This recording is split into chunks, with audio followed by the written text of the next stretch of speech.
Bitter cold winds of -70 degrees bit into my skin like rusted steel blades. Suan, I'm sorry. Only by making your pangolin my contracted beast can I survive under the Lin family's protection.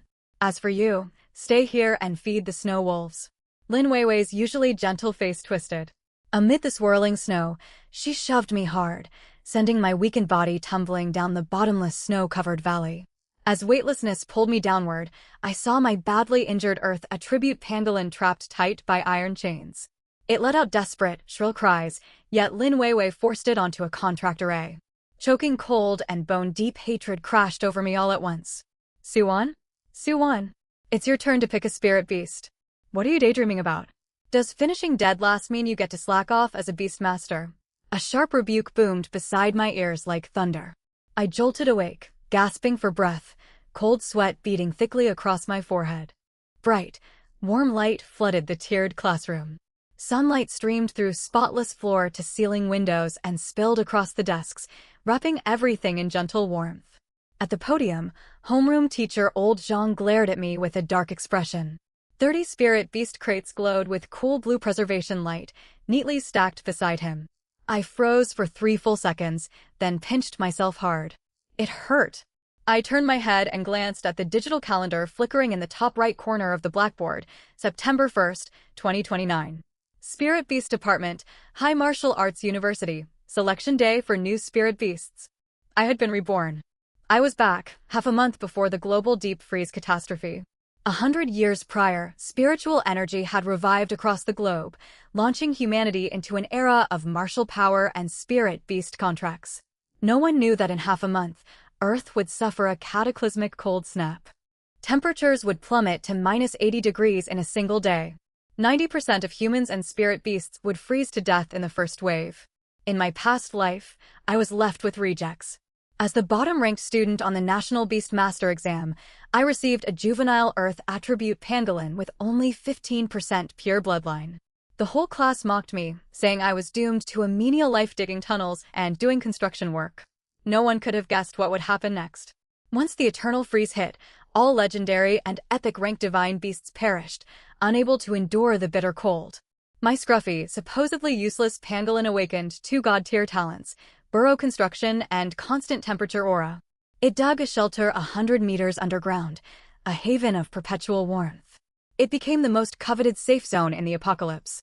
That very blessing made me a target. Class monitor Lin Weiwei tricked and betrayed me, leaving me to die out in the blizzard. Suan, Old Zhang is calling you.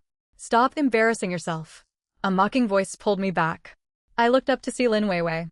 Dressed in an elegant white dress with flowing black hair, she stared down at me with haughty pity, a fake smile playing on her lips. She was top of the grade, adored by everyone. Old Zhang gestured toward the front row crate glowing icy light. He announced loudly, Lin Weiwei, top scorer of this year's entrance exam, gets first pick.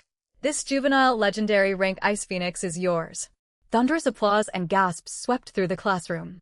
Wow, an actual legendary Ice Phoenix. It can grow into an Emperor-class spirit beast. No surprise. Only Weiwei deserves a divine beast like this. Lin Weiwei walked gracefully onto the platform and accepted the noble bird under countless envious gazes. I watched coldly, inwardly sneering. An Ice Phoenix, yes, truly legendary. But its power drew on frigid ice. When the global freeze arrived in 2 weeks, instead of becoming an asset, it would drain heat from its surroundings to sustain its frost domain. Lin Weiwei's shelter would grow colder than the wilderness outside, and she would freeze solid. All right, next. Pick an order of exam scores. Old Zhang rapped his knuckles against the desk. One by one, excited students stepped forward. Advanced spirit beast crates glowing purple and blue were claimed.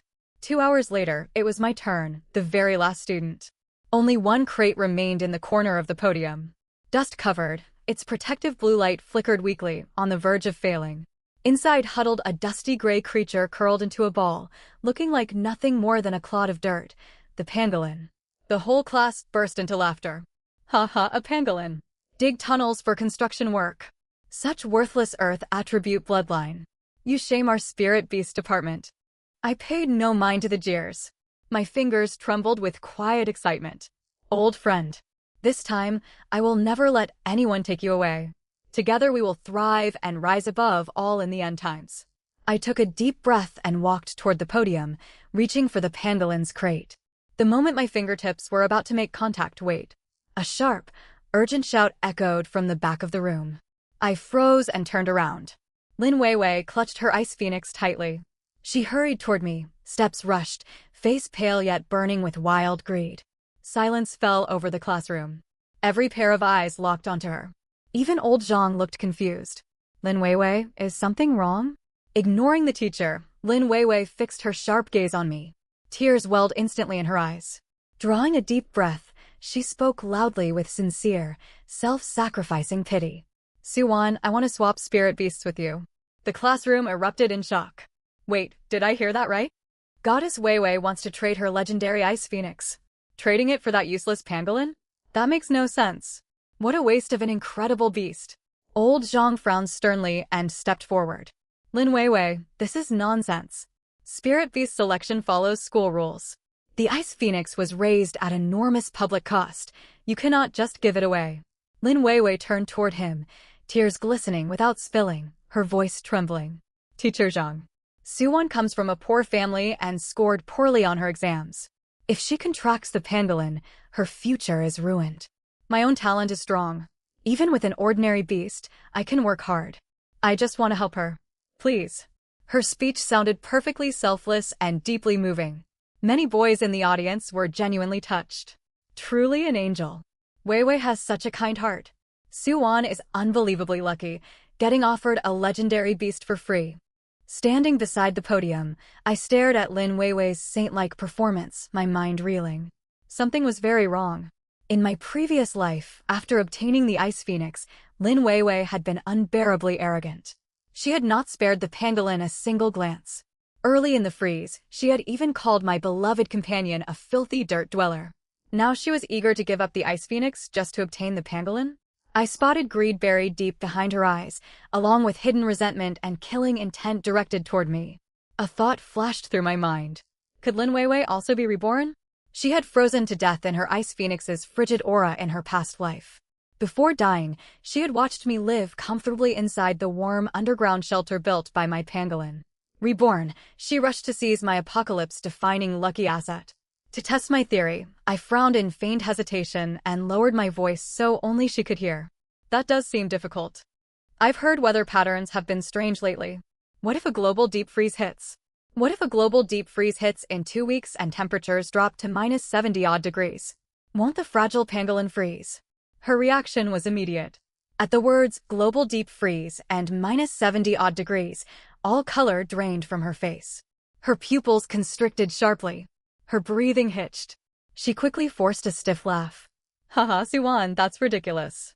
How could there be a freeze in high summer? Don't be silly. Please accept this swap. Her desperation practically screamed that she held knowledge from the future. I nearly laughed out loud watching her rush headlong toward disaster. Fool. The pangolin's dual god-tier talents had never belonged to its natural bloodline. In my past life, I had poured everything I had, even drops of my own heartblood, to trigger its mutation exactly as the freeze arrived. Without my unique beast-taming methods, in her hands the pangolin would be nothing more than a simple burrowing animal. Meanwhile, the so-called ice phoenix was not defective at all.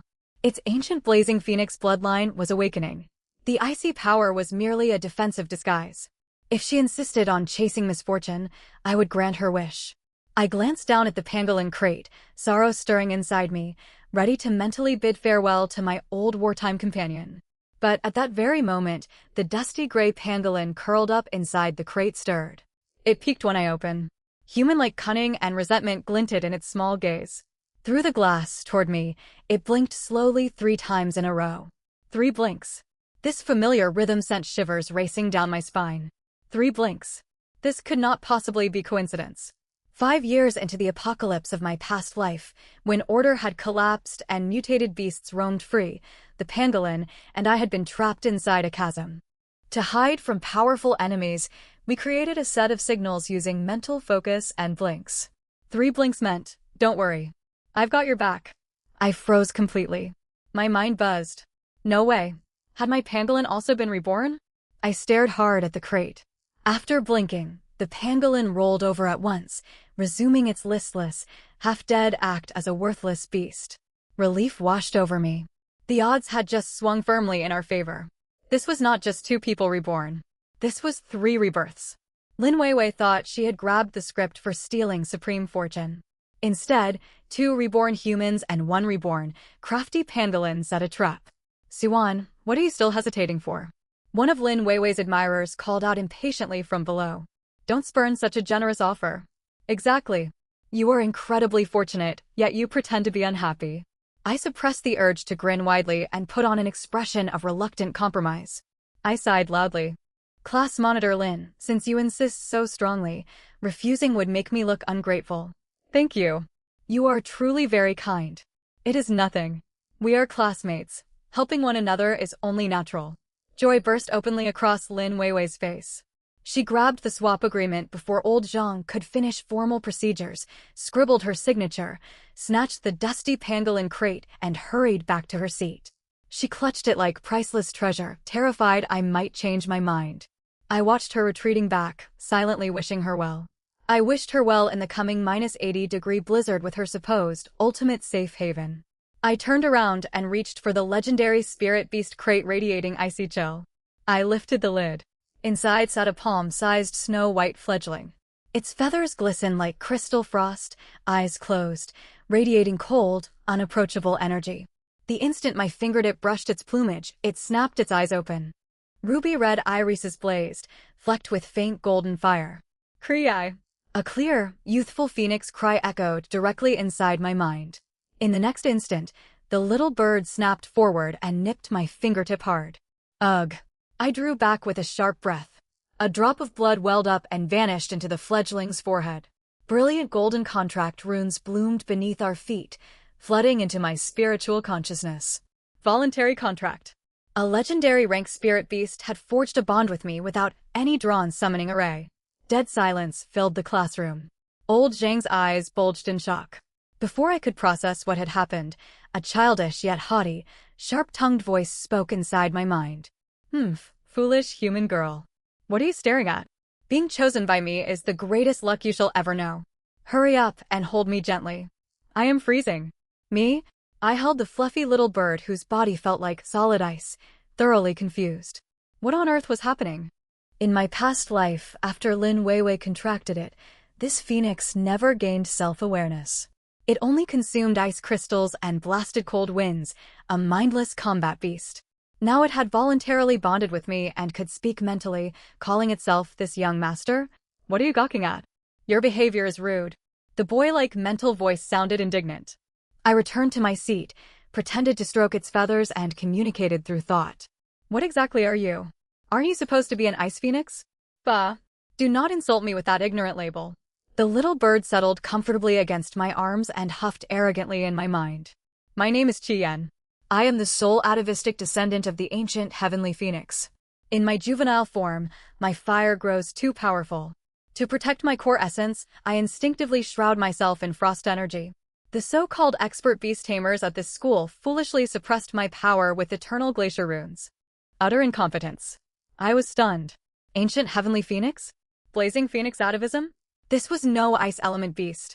It was a 100% pure blood fire attribute divine beast.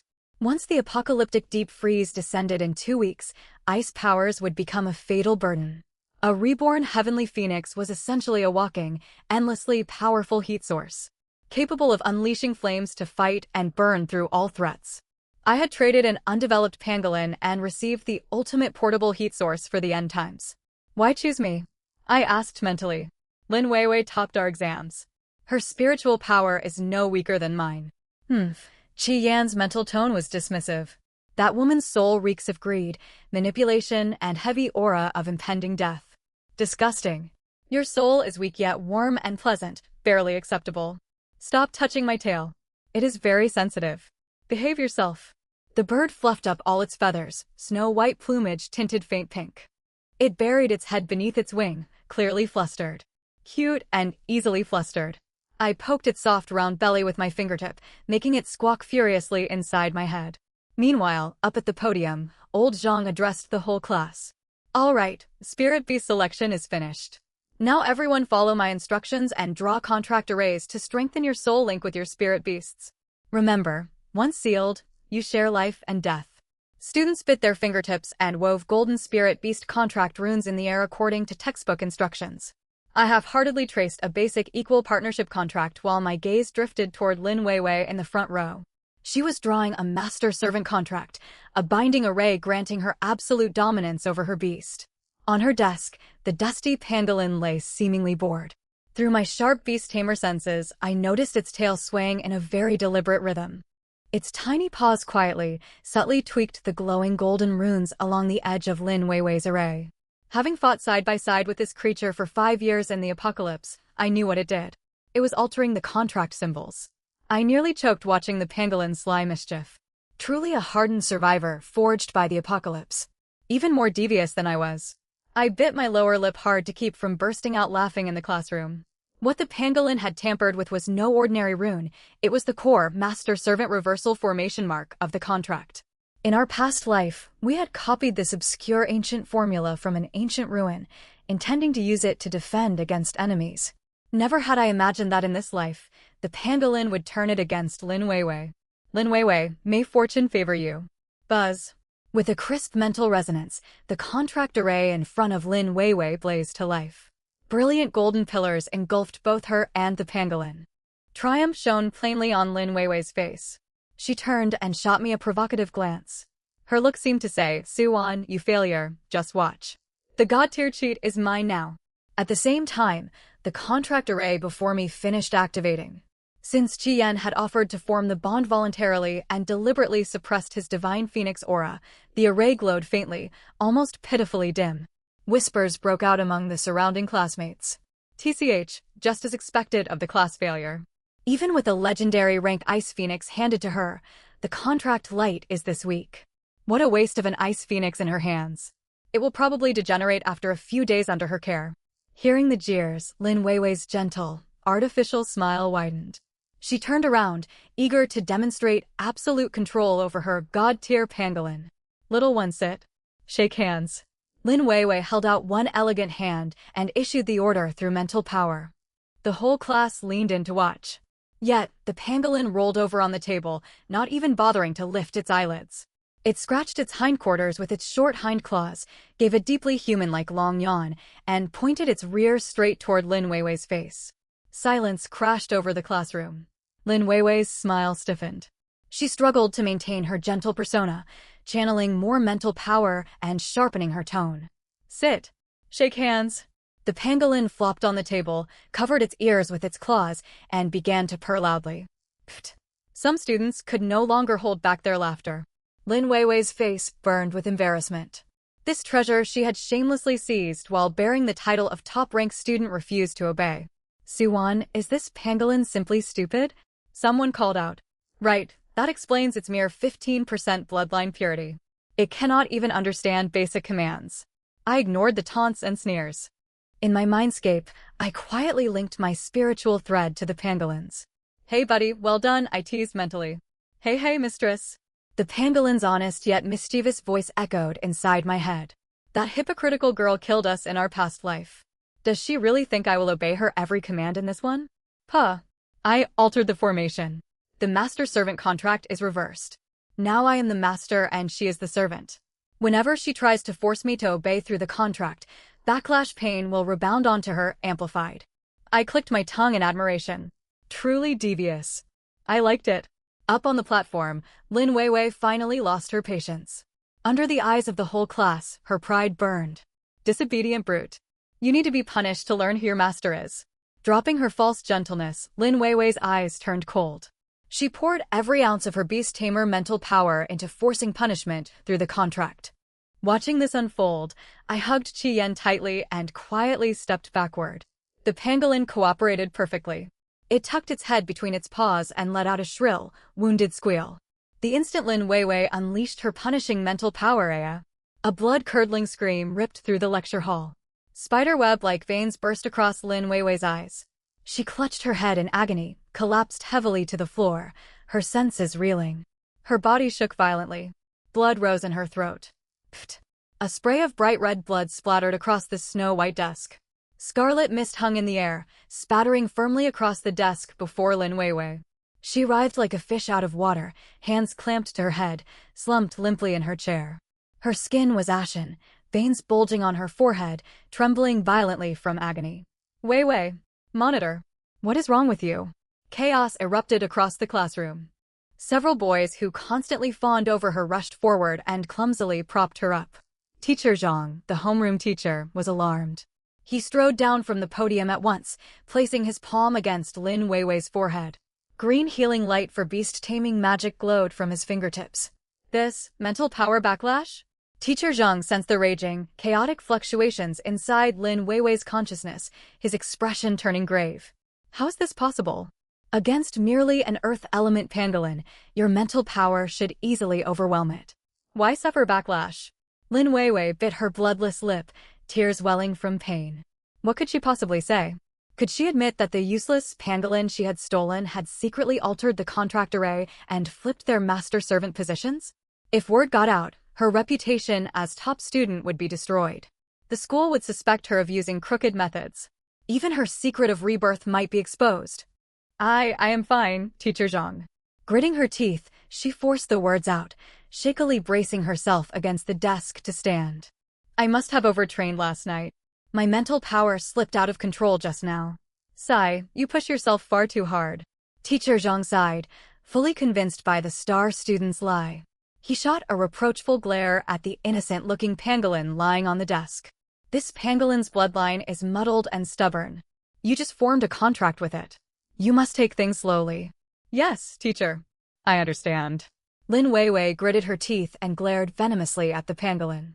The pangolin simply rolled over slowly, presenting its backside toward her, scratching its ear with a claw, as if mocking her helplessness. I watched, pinching my thigh hard to suppress laughter. That pangolin really was an old survivor who had lived through 5 years of the apocalypse. Outwardly, it acted like a dim-witted low-grade spirit beast. Behind the scenes, it fed freely on Lin Weiwei's mental energy. Every time Lin Weiwei tried to compel it, the formation interpreted her action as a servant defying their master, siphoning her mental strength to nourish the pangolin. She had only herself to blame. To sell the act completely, I wore a look of alarm and guilty remorse. I stood up from my seat and hurried over, wearing a mask of genuine concern. Goodness, Monitor Lin. You coughed up blood. Could this pangolin be too difficult? Its earth element energy might clash with yours, making the contract hard to stabilize. Maybe we should talk to Teacher Zhang and switch back. I hate seeing you hurt while trying to help me. My tone was overflowing with feigned concern. At the words switch back, Lin Weiwei's body stiffened. Memories flashed through her mind. During the global deep freeze in her past life, only this pangolin could build constant temperature underground shelters. Give it back? And doom herself? No. There is no need. She nearly shrieked, terrified I would take the pangolin away. She drew a deep breath and forced a weak, hypocritical smile. Suwan, I told you I wanted to help you. The contract has already been finalized. We cannot undo it casually. I believe, with patient training, it will obey. Very well then, Monitor Lin. You are truly so kind, my benefactor. I sniffled, feigning guilt, and walked back to my seat. As soon as the bell rang for class dismissal and Teacher Zhang left, the classroom erupted in chatter. Though Lin Weiwei had vomited blood, everyone was far more curious about my ice phoenix. They swarmed around me. Suwan, your ice phoenix looks a little listless, but it is still legendary rank. Seriously, you hit the jackpot, getting such a powerful beast for nothing. I smiled, ignoring the bitter remarks. I pulled a shiny low-grade first-order spirit stone from my pocket and waved it in front of Qian. Hey little one, hungry? Have a treat. Resting in my arms, Qian glanced disdainfully at the spirit stone and let out a haughty scoff inside my mind. TCH, this is nothing but impure trash-grade first-order stone. Woman, do you really expect me to eat garbage? I would rather starve than touch this rubbish. Oh, fine then. I pretended to put the stone away.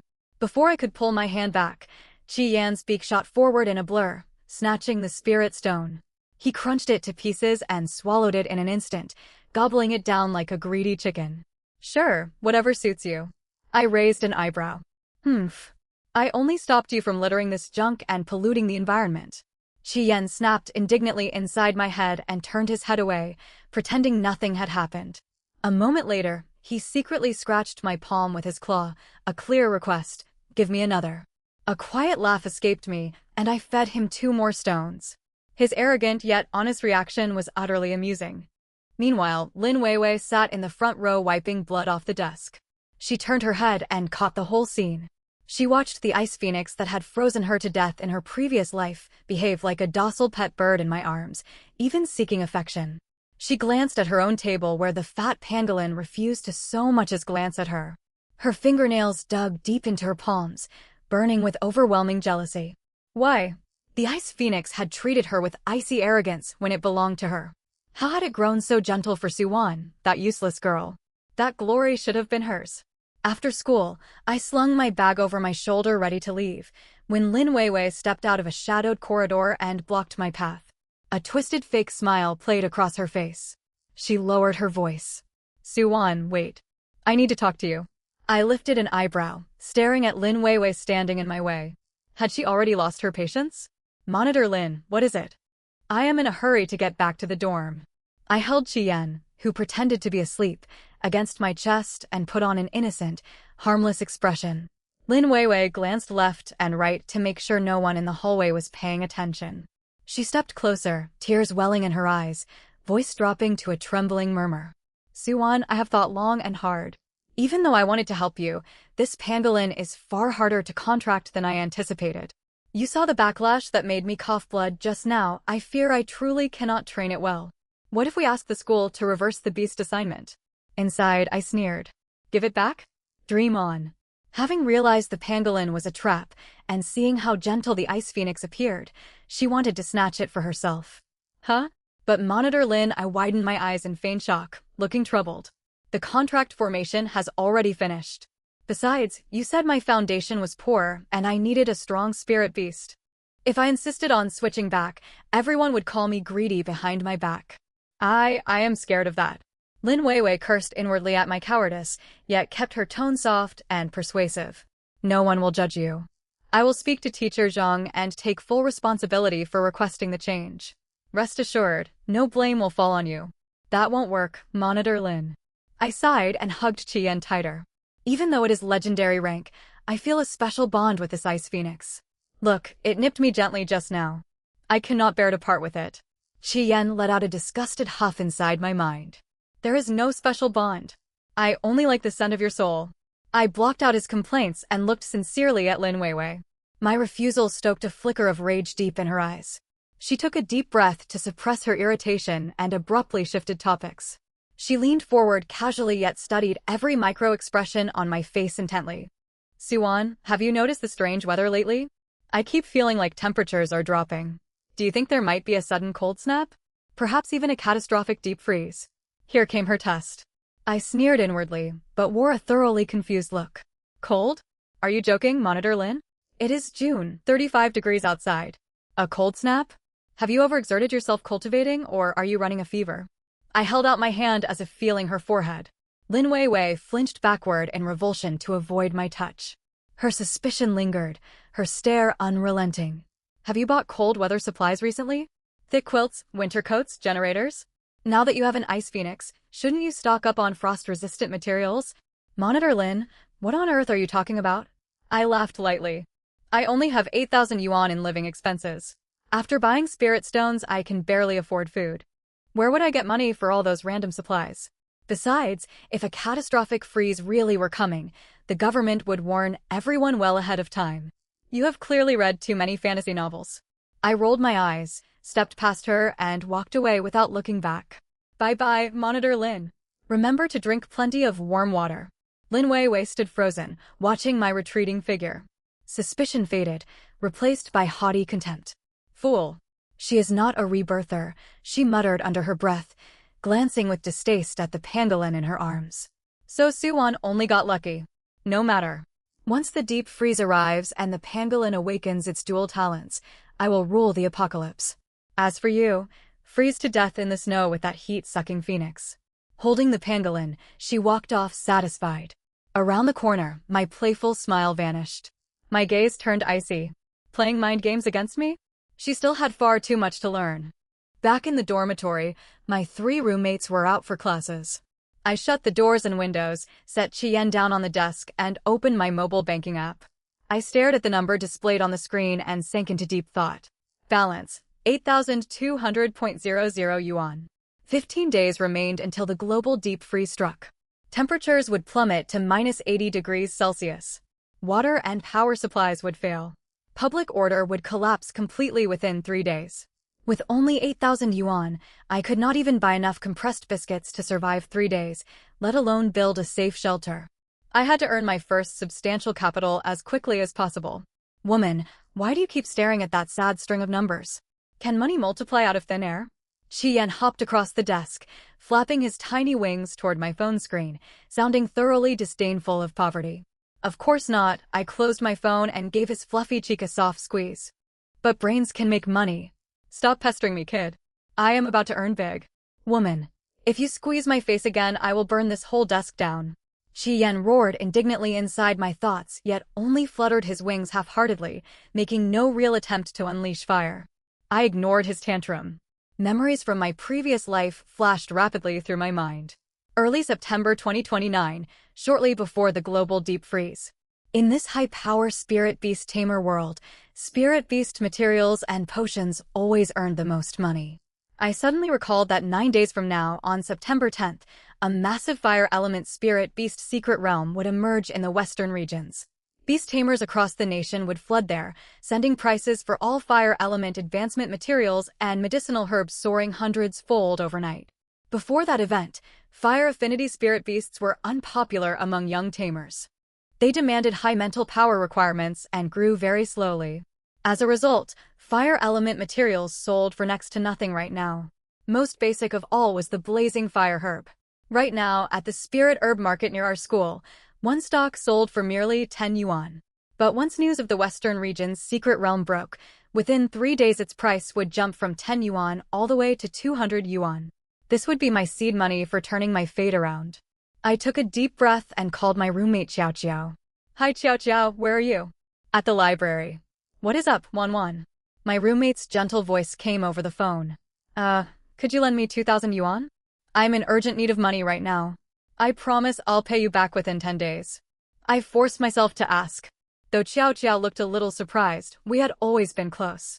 Without hesitation, she transferred the money to me. Staring at the 20,000 yuan balance in my bank account, I did not hesitate. I changed into plain sweatshirt, put on a face mask. I slung a large backpack over my shoulders and headed out. The spiritual herb wholesale market outside the school was huge, filled with a faint medicinal fragrance.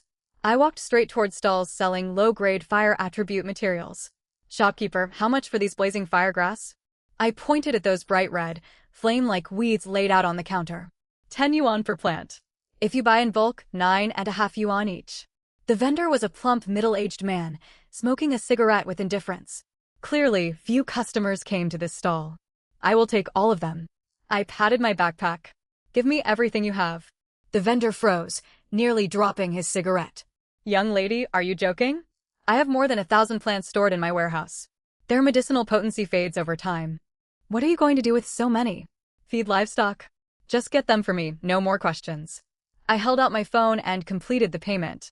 15 minutes later, I walked out of the market carrying 2 heavy sacks full of blazing firegrass, beneath the vendor's gaze that treated me like a fool. Over the next 2 days, I repeated the same strategy.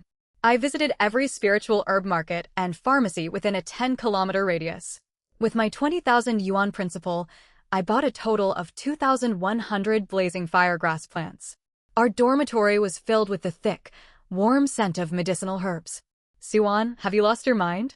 My roommates stared at piles of red grass covering the floor the moment they walked in, utterly stunned. Why buy so much worthless blazing firegrass? Nobody wants to buy this stuff right now. Exactly, Wan Wan. Did you borrow money just to buy these? Xiao Xiao looked worried and touched my forehead. Relax, I know what I am doing. I smiled mysteriously. Chien, resting in my arms, glanced at the blazing firegrass. For once, he did not make sarcastic remarks. A voice echoed inside my mind.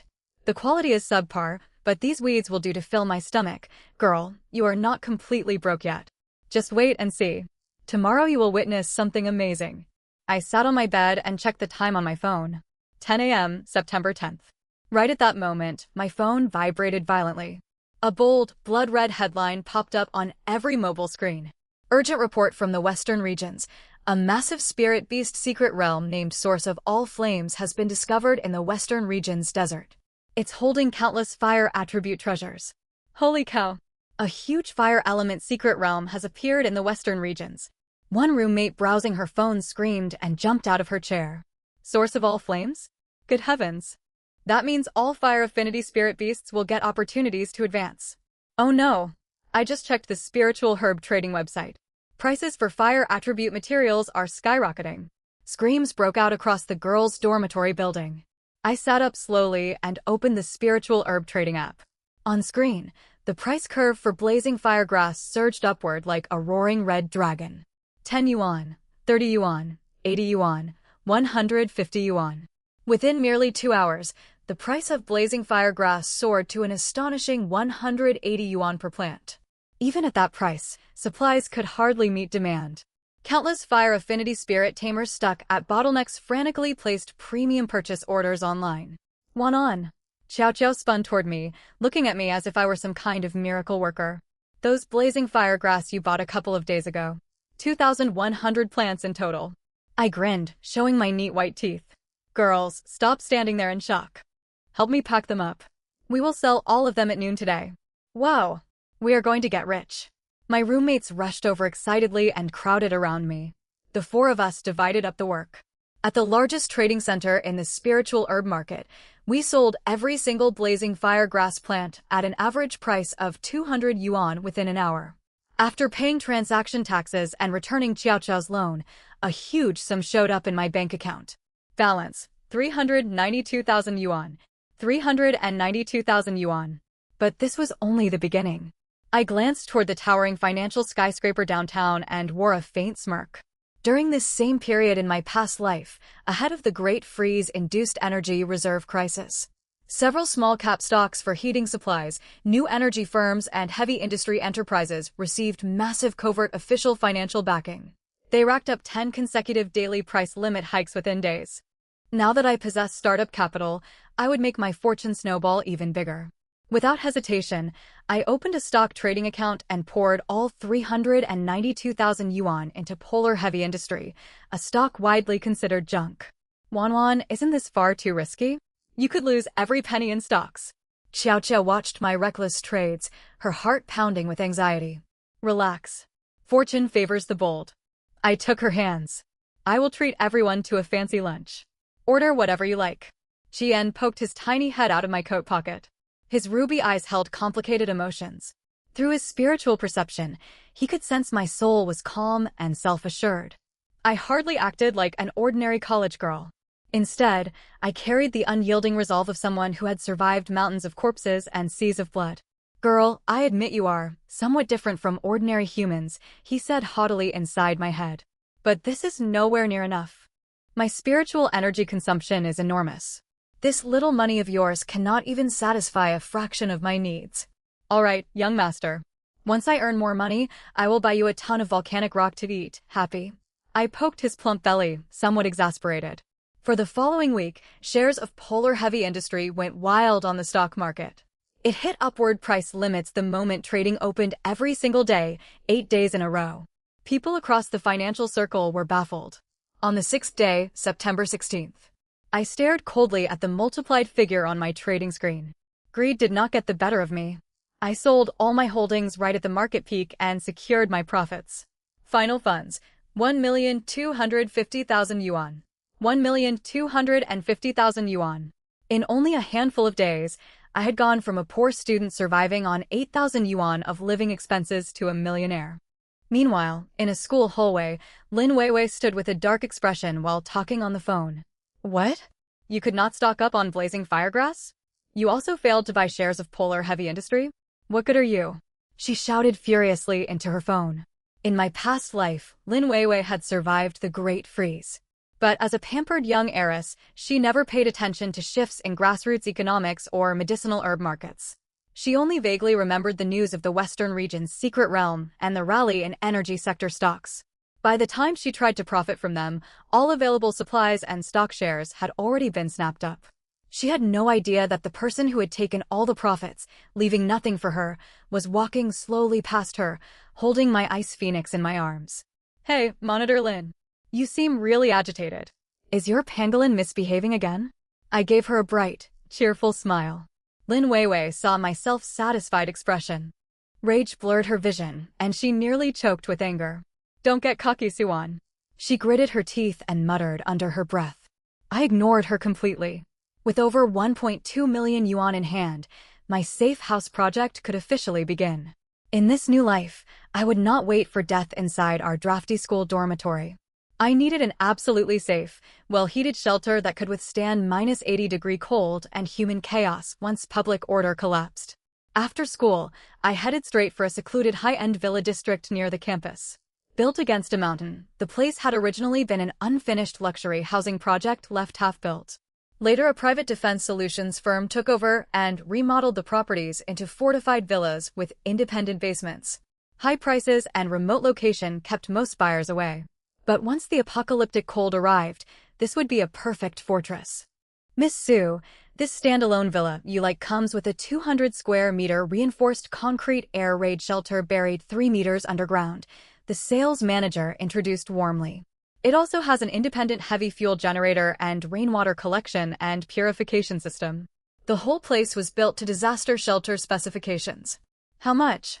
I looked over the wall-surrounded unfinished villa with an ideal location and felt satisfied. The owner is eager to move abroad and wants a full cash payment. 3 million yuan, the manager said tentatively, holding up 3 fingers. 3 million yuan. I frowned. I only had 1,200,000 yuan right now. I was short 1,800,000 yuan. Mortgage loans would take too long. Once public order collapsed in half a month, credit lines would become worthless anyway. I had to raise the full 3 million yuan sum within 3 days. I glanced down at Qian in my arms, then touched the note in my pocket with clues about an ancient relic token. An idea popped into my mind. In my past life, a priceless imperial green jadeite appeared at the antique and rough stone markets around this time. The rough stone had been treated as worthless scrap, used to settle debts for a nearly bankrupt jewelry merchant. On September 18th, it yielded an incredible surprise when cut open. I turned toward the manager. Reserve this property for me. Within 3 days, I will come with the full 3 million yuan cash payment to sign the contract. Certainly, Miss Su. Leaving the villa compound, I headed straight for the city's largest jade rough stone market. The market bustled with crowds. The shrill grinding noise of stone-cutting machines echoed everywhere. I took a deep breath and slowly spread out my mental power. As a spirit tamer, my mental power remained weak before my bloodline awakened. But I held a divine phoenix in my arms. Young master, do me a favor. Sense which stone holds the purest energy here, I nudged Qian in my spiritual consciousness. Girl. Are you using this young master as a prospecting hound? Qian complained haughtily, yet he released a wisp of faint golden divine sense. It swept across piles of rough stones. Moments later, his voice sounded inside my head. The stall run by the lame man to your left front. The stone he uses as a footrest at the very bottom. It contains extremely pure wood attribute energy, mixed with impurities, but among items in this world, it is a thoroughly green stone. I looked in the direction he pointed. It was an unremarkable stall selling discarded stones, run by a lame elderly man. That black sandbark rough stone being used as a footrest was coated in mud. It was marked with a price tag of merely 3,000 yuan. How much for this stone? I pointed at the footrest. Several onlookers snickered. Young lady, this black sandstone is full of internal cracks, no polished surface at all. Buying it means throwing your money away. Exactly. Don't waste your money out of youthful recklessness. Ignoring their jeers, I transferred 3,000 yuan. Cut it right here. I handed the stone to the stone cutter. Slice straight through its middle. Got it. The workman secured the stone. Alloy blades sent sparks flying against the stone's outer bark, green stone dust spraying outward. Curious onlookers gathered, expecting to watch me lose money. Crack. The rough stone split cleanly in two. When the worker rinsed stone dust off the cut surface, complete silence fell over the cutting shed in an instant. Rich, saturated green glowed under sunlight, deep, regal, glass-grade imperial green jadeite. Good heavens. Imperial green. Solid full-color old pit glass grade imperial green jadeite. How can this be?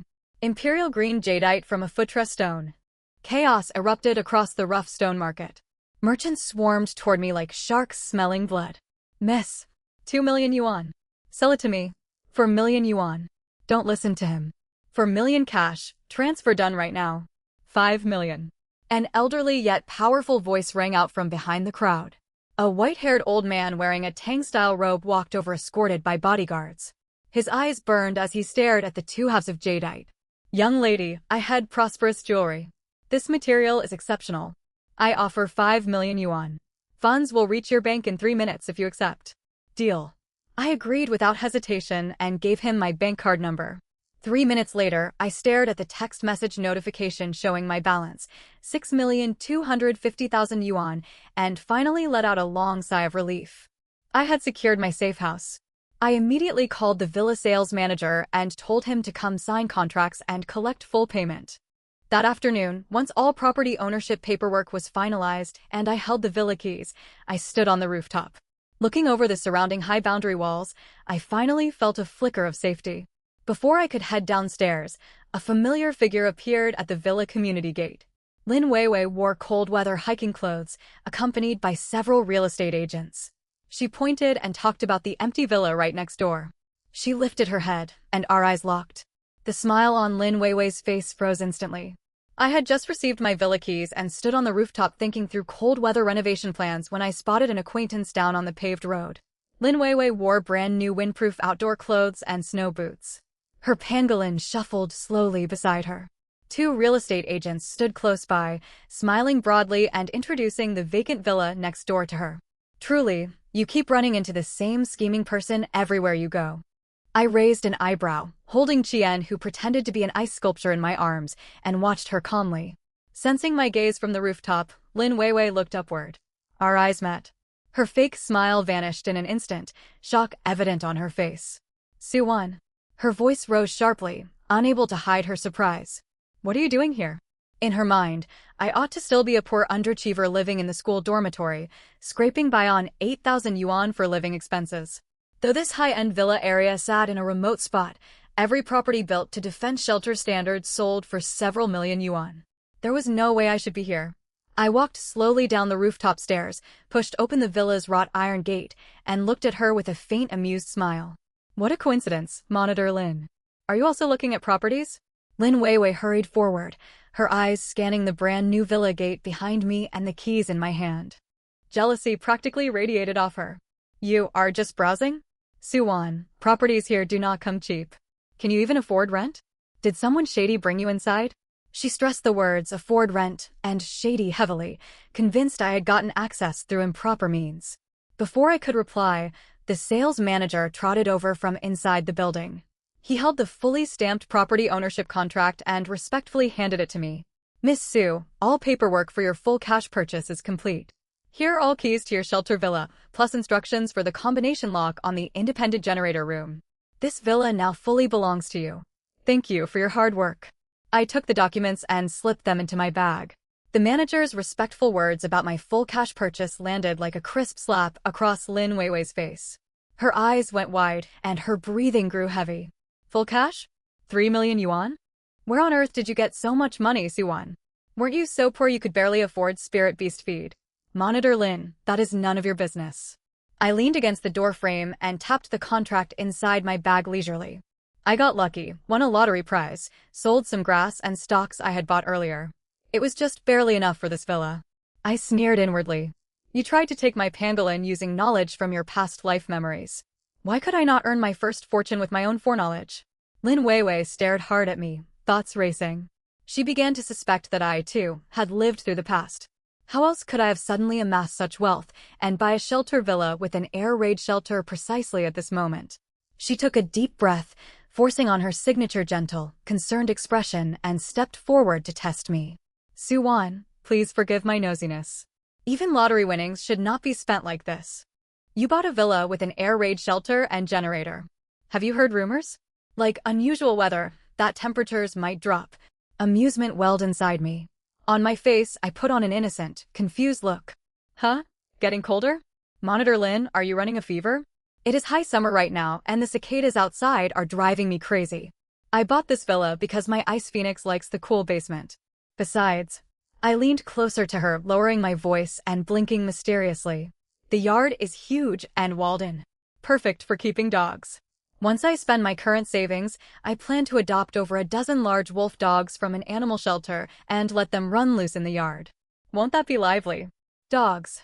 Lin Weiwei was thoroughly confused by my seemingly foolish reasoning. Spending 3 million yuan on a fortified disaster shelter villa merely to give an ice phoenix a cool basement and keep rescue dogs in the yard? I really was just a newly rich fool with no sense. Suspicion faded from her eyes, replaced by deep disdain. Still, she gritted her teeth. She pointed toward the villa next to mine and told the agents, "I will buy this one too, full cash. Let us sign the contract today." She clearly planned that once the Great Freeze arrived, living beside my foolish self meant she could seize my shelter whenever she wanted with her dual-talent pangolin. Wonderful, Monitor Lin. Now we are neighbors. I waved at her and shut the front door. The moment the door closed, my silly act vanished completely. I opened my phone and looked at the remaining more than 3 million yuan balance. My gaze turned sharp. Qian, Pangolin. Time to get to work. I wrote out a very long shopping list. My massive stockpiling plan officially began. Over the following 3 days, I visited nearly every wholesale market and storage warehouse across the city. Boss, 50,000 jin of rice and 30,000 jin of flour, all vacuum-packed. 200 boxes each of vacuum dehydrated vegetables and compressed biscuits. Get me all luncheon meat, yellow croaker, and beef canned goods with a shelf life of over 3 years. At the grain and oil wholesale market, the shop owner stared at me as if I were a bandit about to set up a stronghold deep in the mountains. "Miss, are you opening a supermarket? You're buying so much. Where are you going to store all of this?" the owner asked while tallying up the bill. "That's right. My family is planning to launch a chain convenience store business." I lied without the slightest change in my expression. I swiped my card to pay the deposit. And I told him to deliver the goods in batches to a temporary old warehouse I had rented on the outskirts of town. Besides food, cold weather supplies and energy resources mattered even more. I spent most of my funds purchasing 50 tons of heavy-duty diesel oil, 3 industrial ultra-quiet diesel generators, and 500 high-efficiency cold-resistant solar panels. I also bought winter coats, electric blankets, charcoal, smokeless coal, and all kinds of common prescription medicines by the crate. To avoid drawing unwanted attention with my conspicuous stockpile, I told wholesalers to drop all deliveries at the remote temporary warehouse outside town. Late each night, once the city fell asleep, my 2 spirit beasts and I snuck over to the warehouse. "Master, watch me shine." Chuanshan poked his head out of my backpack. His dusty gray scales glowed faint yellow under the moonlight. After absorbing large quantities of Tier 1 Earth attribute spirit stones, the spatial talent, spatial expansion, that he had only awakened late in the apocalypse in my previous life had manifested ahead of schedule in this timeline. Earth vein expansion, activate. Chuanshan drew a quick circle on the ground with his short, stout front paws. A dull rumble of shifting soil echoed. The 200-square-meter bomb shelter beneath my villa began to stretch and overlap in strange ways under his power. The original single-level shelter expanded downward into 3 new floors. Its total floor space tripled. And he reinforced the surrounding soil with earth magic until it was as hard as granite. "Master, I've moved everything from the warehouse inside." Chuanshan opened his mouth. A swirling gust of yellow earth tornado swept crates of canned food and sacks of rice into the subspace inside his body. Then, through tiny underground tunnels he had dug, every item was neatly stacked on the first underground storage floor beneath my villa. Qian flew out of my arms, unwilling to be outdone. Foolish pangolin, all you do is menial hauling work." He flapped his small wings haughtily. Though his body was still tiny, wispy strands of golden red phoenix sacred fire spilled from his beak. The heavy reinforced steel blast doors and anti-theft window frames melted and fused seamlessly with the villa walls under the intense heat, vastly boosting defensive strength. "Woman, how dare you treat my supreme sacred flame like a welding torch? This is an insult to my noble phoenix lineage." Qian fumed inside my mind, fluttering his tiny wings. I slipped a Tier 2 fire attribute spirit crystal to him. "Good work, young master. I'll make grilled meat for you later." That's more like it." Clutching the crystal in his beak, He happily nestled back into my arms, staring at the three-packed underground floors brimming with food, medicine, diesel. Plus the emergency escape tunnel Chuanshan had dug leading 3 kilometers away to an abandoned public park. The deep-seated insecurity I had carried across 2 lifetimes finally melted away. I felt safe at last. With my safe house ready, I brushed dust off my hands and pulled out my phone to head back to the dormitory. The moment I unlocked WeChat, a special follow notification popped up for moments. I tapped it and could not help but smirk. Lin Weiwei, my scheming next-door neighbor, had also begun her own stockpiling spree.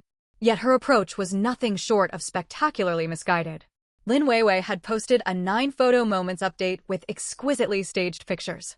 Dressed in luxury winter outerwear, she posed inside a high-end boutique supermarket.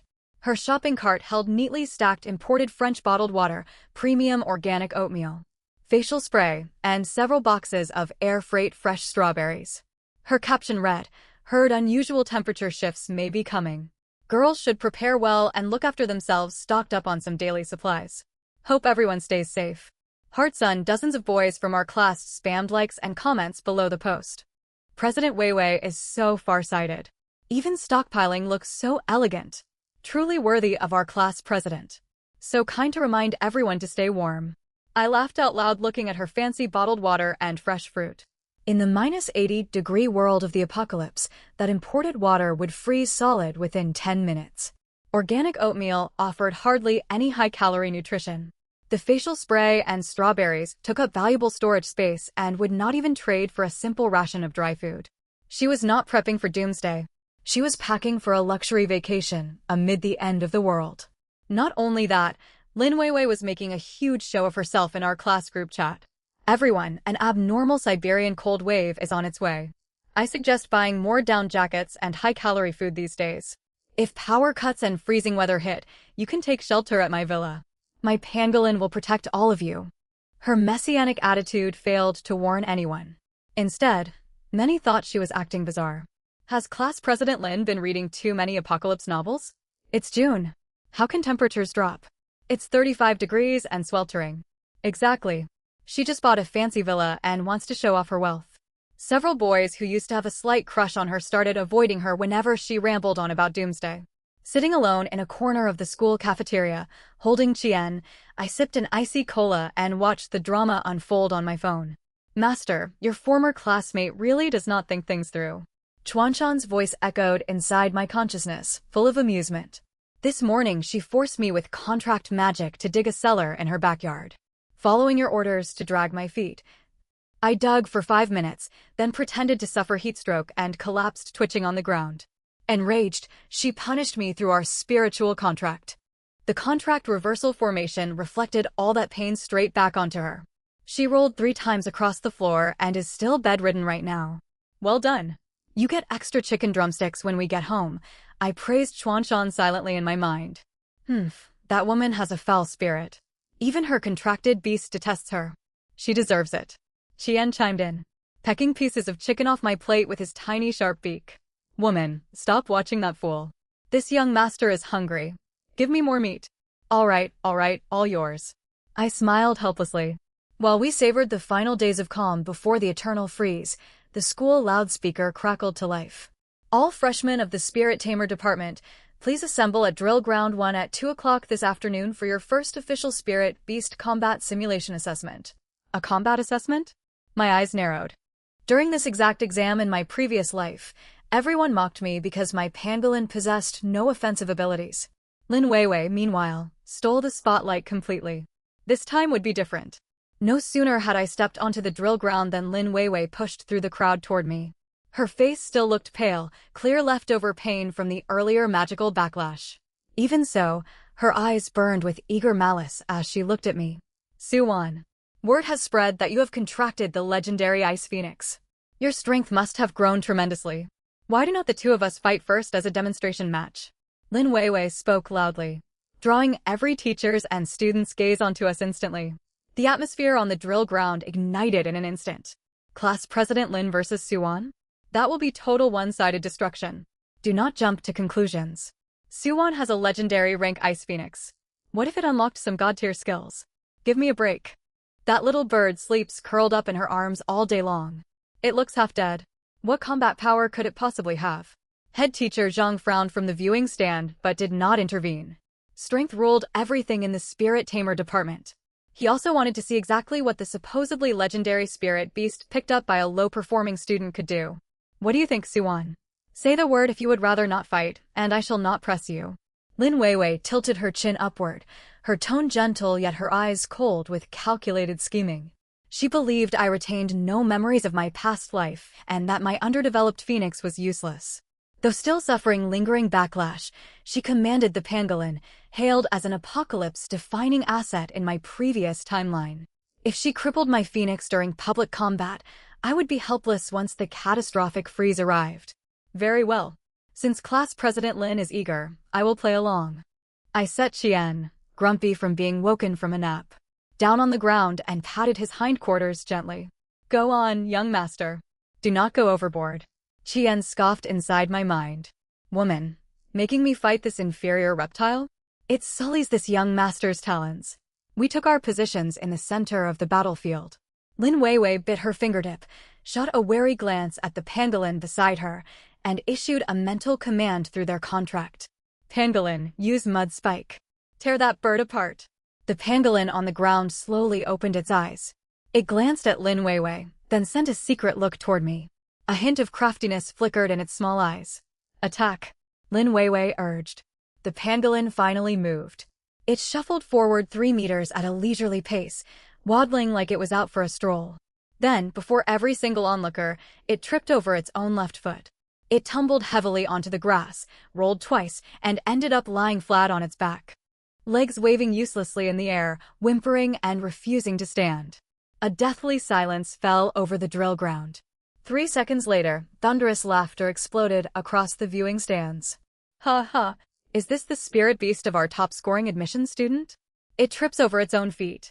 This is hilarious. Is the pangolin here just to put on a comedy show? It is faking injury. Lin Weiwei's face flushed bright red then turned sickly green. She wanted nothing more than to vanish. She screamed furious mental insults toward the pangolin through their contract bond. Yet every angry thought triggered the reversal formation, amplifying pain and sending it straight back onto herself. Ugh, Lin Weiwei groaned, her body shaking violently. She nearly coughed up blood again. Qian, do not keep them waiting. Finish this quickly. I folded my arms and gave a lazy order. Qian sighed and flapped his wings in disdain. He blurred into a streak of red, moving faster than naked eyes could follow. Sweeping past the helpless pangolin, Qian let out a clear phoenix cry and spat out a tiny flame no bigger than a fingernail. The air warped visibly around it. The flame landed precisely on the grass right behind the pangolin and baked the soil into hard blackened crystalline crust. The pangolin let out a perfectly timed shriek, rolled over, and scrambled voluntarily outside the marked combat zone. Round 1, victory for Suan. The referee teacher announced, looking thoroughly perplexed. The whole class stared in stunned disbelief. The match had concluded far too abruptly and strangely. The top-ranked gifted student had lost against an underdog with a single small flame. Thank you for the match, Class President Lin. I caught Qian as he flew back to me and smiled calmly at Lin Weiwei, whose face was deathly pale and trembling all over. Hatred and madness blazed uncontrolled in Lin Weiwei's eyes. She had lost, utterly and humiliatingly. I knew full well that a selfish, narrow-minded person like her would never accept such public shame. She would resort to vicious schemes to get revenge on me. After the combat assessment, Lin Weiwei applied for leave and did not show up at school for 2 full days. I made good use of that window, transporting my final shipment of high-energy dehydrated vegetables and spare generator spare parts into my villa shelter. On the afternoon of the 3rd day, I had just returned to my dormitory when the door of the neighboring dormitory swung open. Several girls who usually hung around Lin Weiwei stared at me with odd expressions. Suan, Teacher Zhang wants you in the meeting room in the administration complex. Campus security officers are there too. One girl spoke quietly, her gaze full of pity and wariness. Campus security? I raised an eyebrow. I understood exactly what was happening. Lin Weiwei had spent those 2 days plotting mischief. She intended to get me expelled using school rules before the apocalyptic cold descended. I stroked Qian, who was dozing peacefully in my arms, and walked toward the administration building with complete composure. The heavy, Tense atmosphere hit me the instant I pushed open the meeting room door. Head teacher Zhang sat grim-faced in the main seat. Two serious-looking campus security teachers stood beside him. Lin Weiwei stood off to one side, eyes red, wiping fake tears. Mud stained sections of her clothing, making her look deeply wronged. Suan, you're here. Teacher Zhang fixed his gaze on me and spoke in a heavy tone. Lin Weiwei has filed a formal report accusing you of theft. She accuses you of stealing fire marrow essence, precious Tier 4 fire attribute spirit, beast breeding material stored inside the key laboratory. This is priceless school-owned property. Stealing? I looked at Lin Weiwei with faint amusement. Class President Lin, you need solid proof to accuse someone of theft. What actual evidence do you have against me? Lin Weiwei sniffled, lifted her head, and spoke in a trembling yet cutting voice. Suan, I know you contracted an ice phoenix and desperately need fire attribute materials to awaken its bloodline. But you cannot take dishonest shortcuts. This afternoon I saw you sneaking away from the back entrance. What is more, I just found the empty storage box for the essence hidden inside your dormitory wardrobe. She pulled a special anti-magic crystal box from her pocket, engraved with the official identification number of the school laboratory.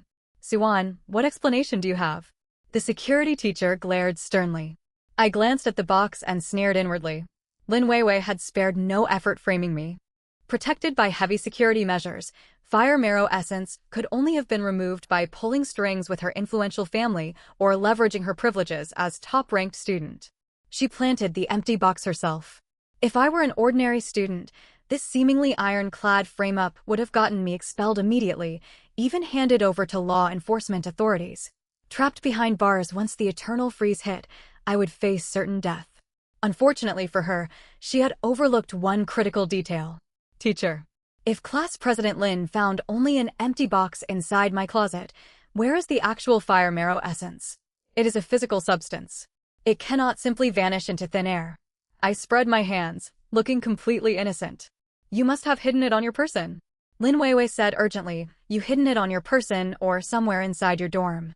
I demand a full search of Suwon's dormitory and also mine. Since we live next door, she could easily have planted evidence in my room to frame me. Her strategy was tight, closing off every obvious possibility.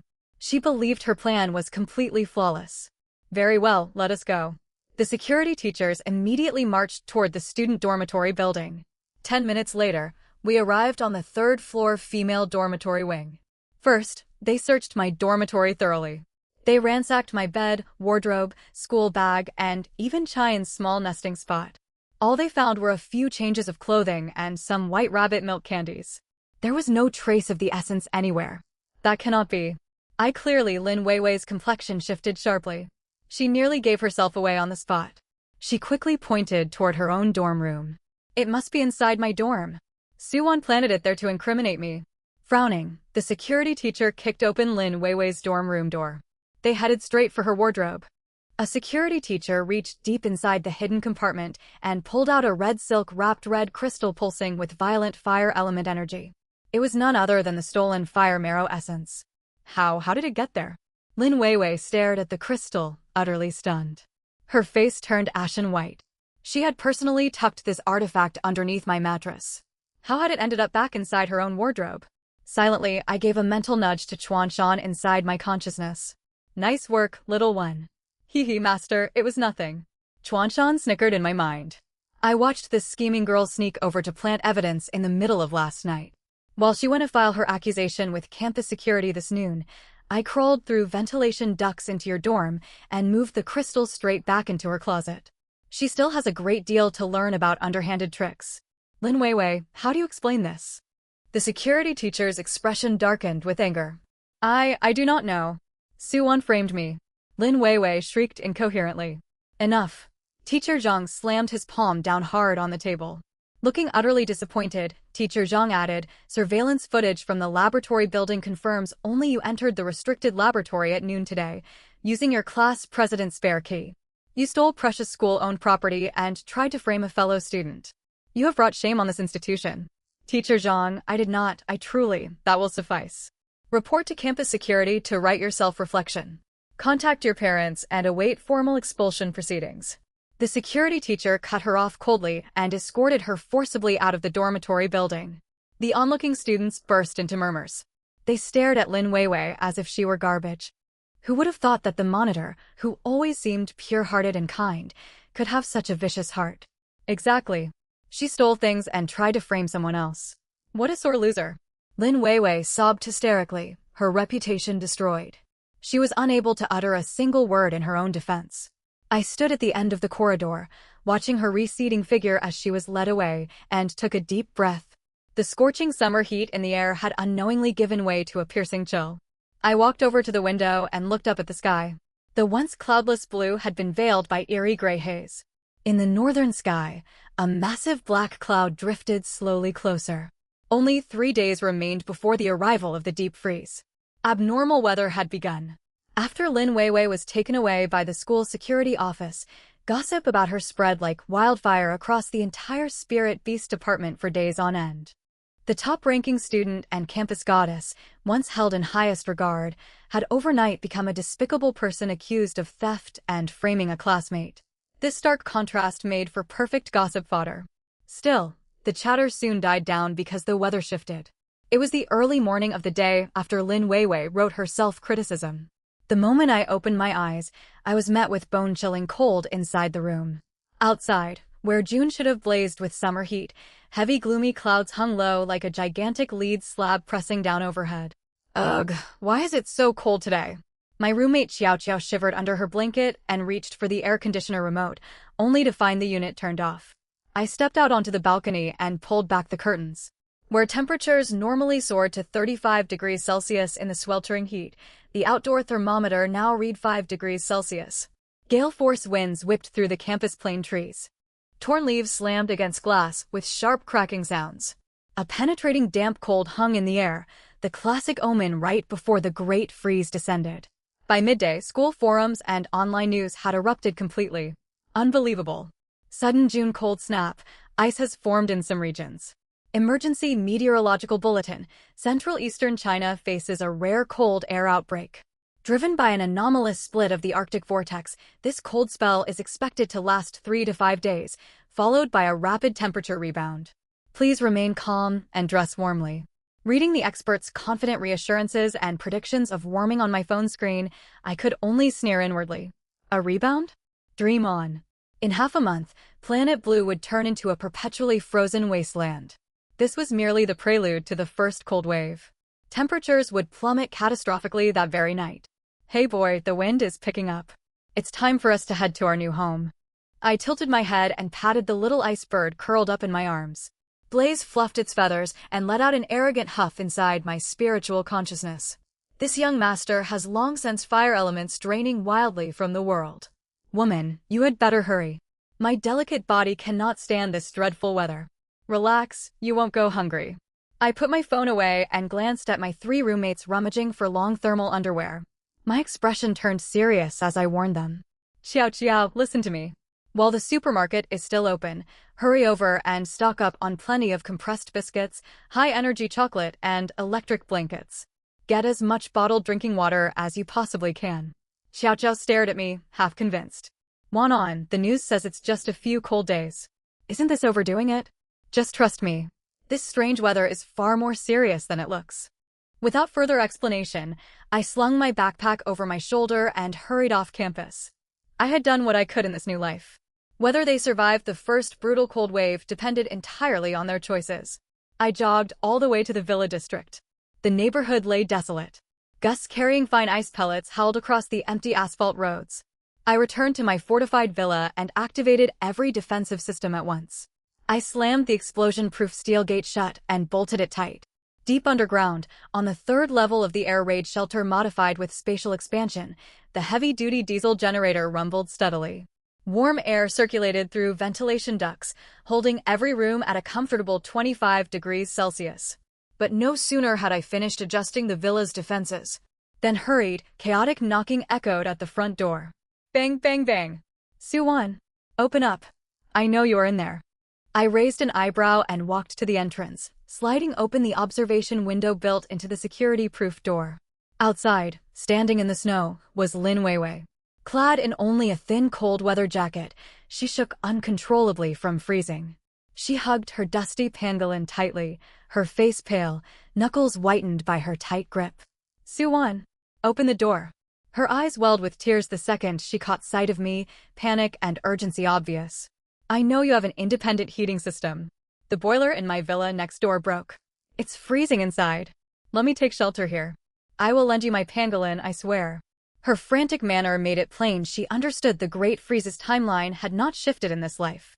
Unfortunately, her pangolin had yet to awaken its powers. Right now it could not produce even the faintest wisp of warmth. I leaned against the doorframe and looked at her with feigned innocence. Monitor Lin, what nonsense are you talking about?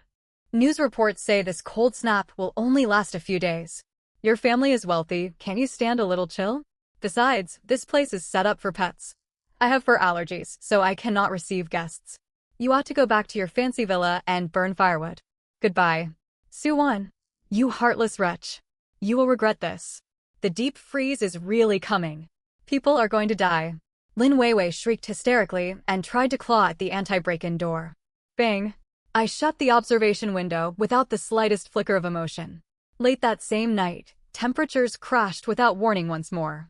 At midnight sharp, the outdoor temperature plunged below -20 degrees Celsius.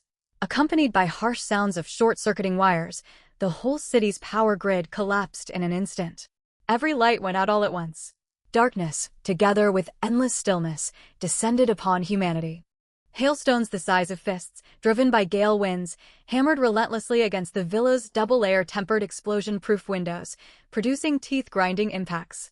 I sat upright in my warm second-floor bedroom. I glanced at the thermometer beside my bed. 26 degrees Celsius. Downstairs, the diesel generator hummed quietly inside its sound-dampened compartment. Smokeless coal burned in the fireplace, casting a warm crimson glow across the living room. I walked to the window, pulled back one edge of the curtain, and peered toward the neighboring building through military night vision binoculars. Lin Weiwei's villa sat in total darkness. A blurry figure huddled in a corner of the living room, striking match after match to try lighting the edge of a leather sofa for fire. Her much-vaunted pangolin cowered in the farthest corner, shivering violently and refusing to go anywhere near her. Without nourishment from her lifeblood and special mutation rituals, the pangolin was nothing more than an ordinary sturdy earth element beast. Freezing at -20 degrees, it could barely survive. It could barely keep itself alive, let alone generate warmth for its owner. Suwon, you damned nobody, you must also be reborn. How else could you be so well prepared? Lin Weiwei's teeth chattered from bitter cold. She tossed luxury handbags onto the feeble fire and muttered venomous curses. I caught faint shouts and angry insults drifting over from next door. I lowered the binoculars, drew the curtains closed, and headed back to the living room. On the dining table, a bubbling spicy hot pot released rich, mouth-watering aromas. Slurp Blaze perched on a chair back.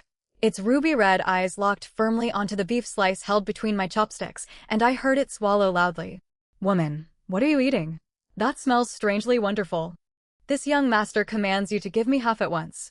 I smiled at the stubborn little bird. I picked up a beef slice coated in sesame sauce and held it out. Go ahead, young master. Don't cry if you burn your tongue. Blaze snatched it and swallowed it whole in one gulp.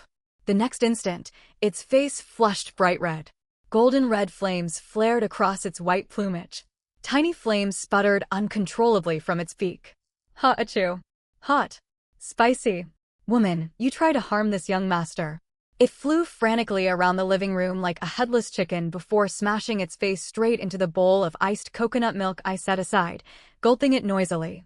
Meanwhile, the pangolin lying beside the fireplace rolled lazily over. It shot Blaze a mocking little glance, then rubbed its head affectionately against my ankle. Well done, Chuanshan. Here is your reward, a second-grade earth element crystal. I stroked its tough scales with a grin. I tossed it a sparkling mineral gem.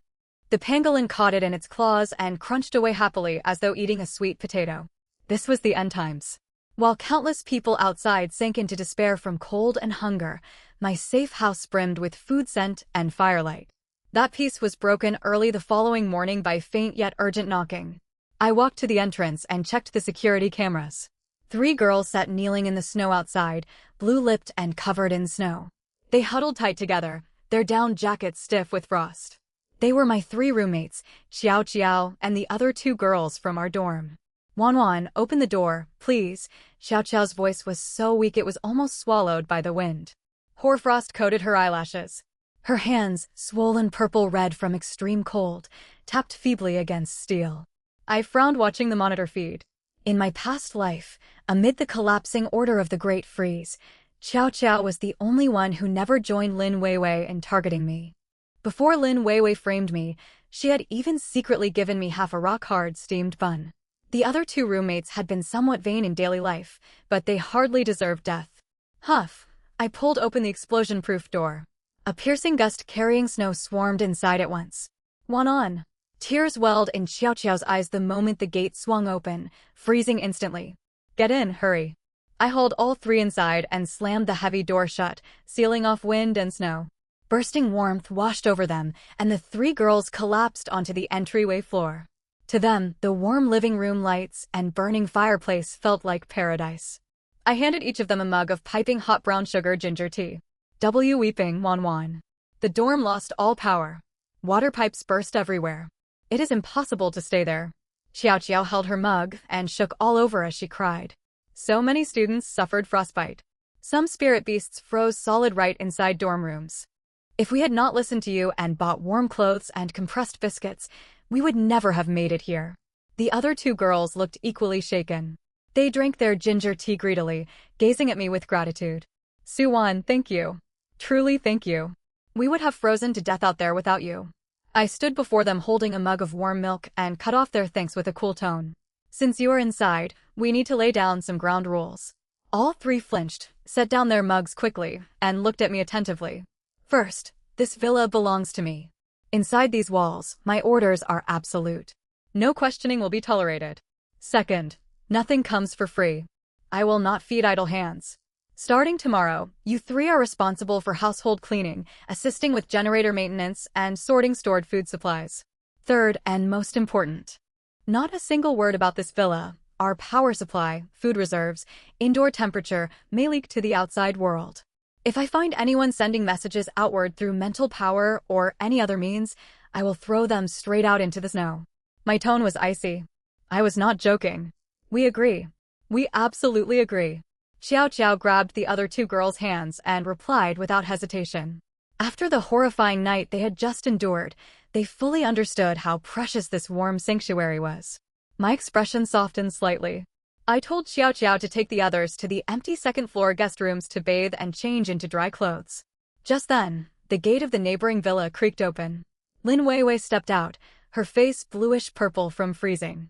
Wrapped in a quilt scorched in multiple spots, she stumbled toward the boundary fence and caught sight of me standing on the balcony.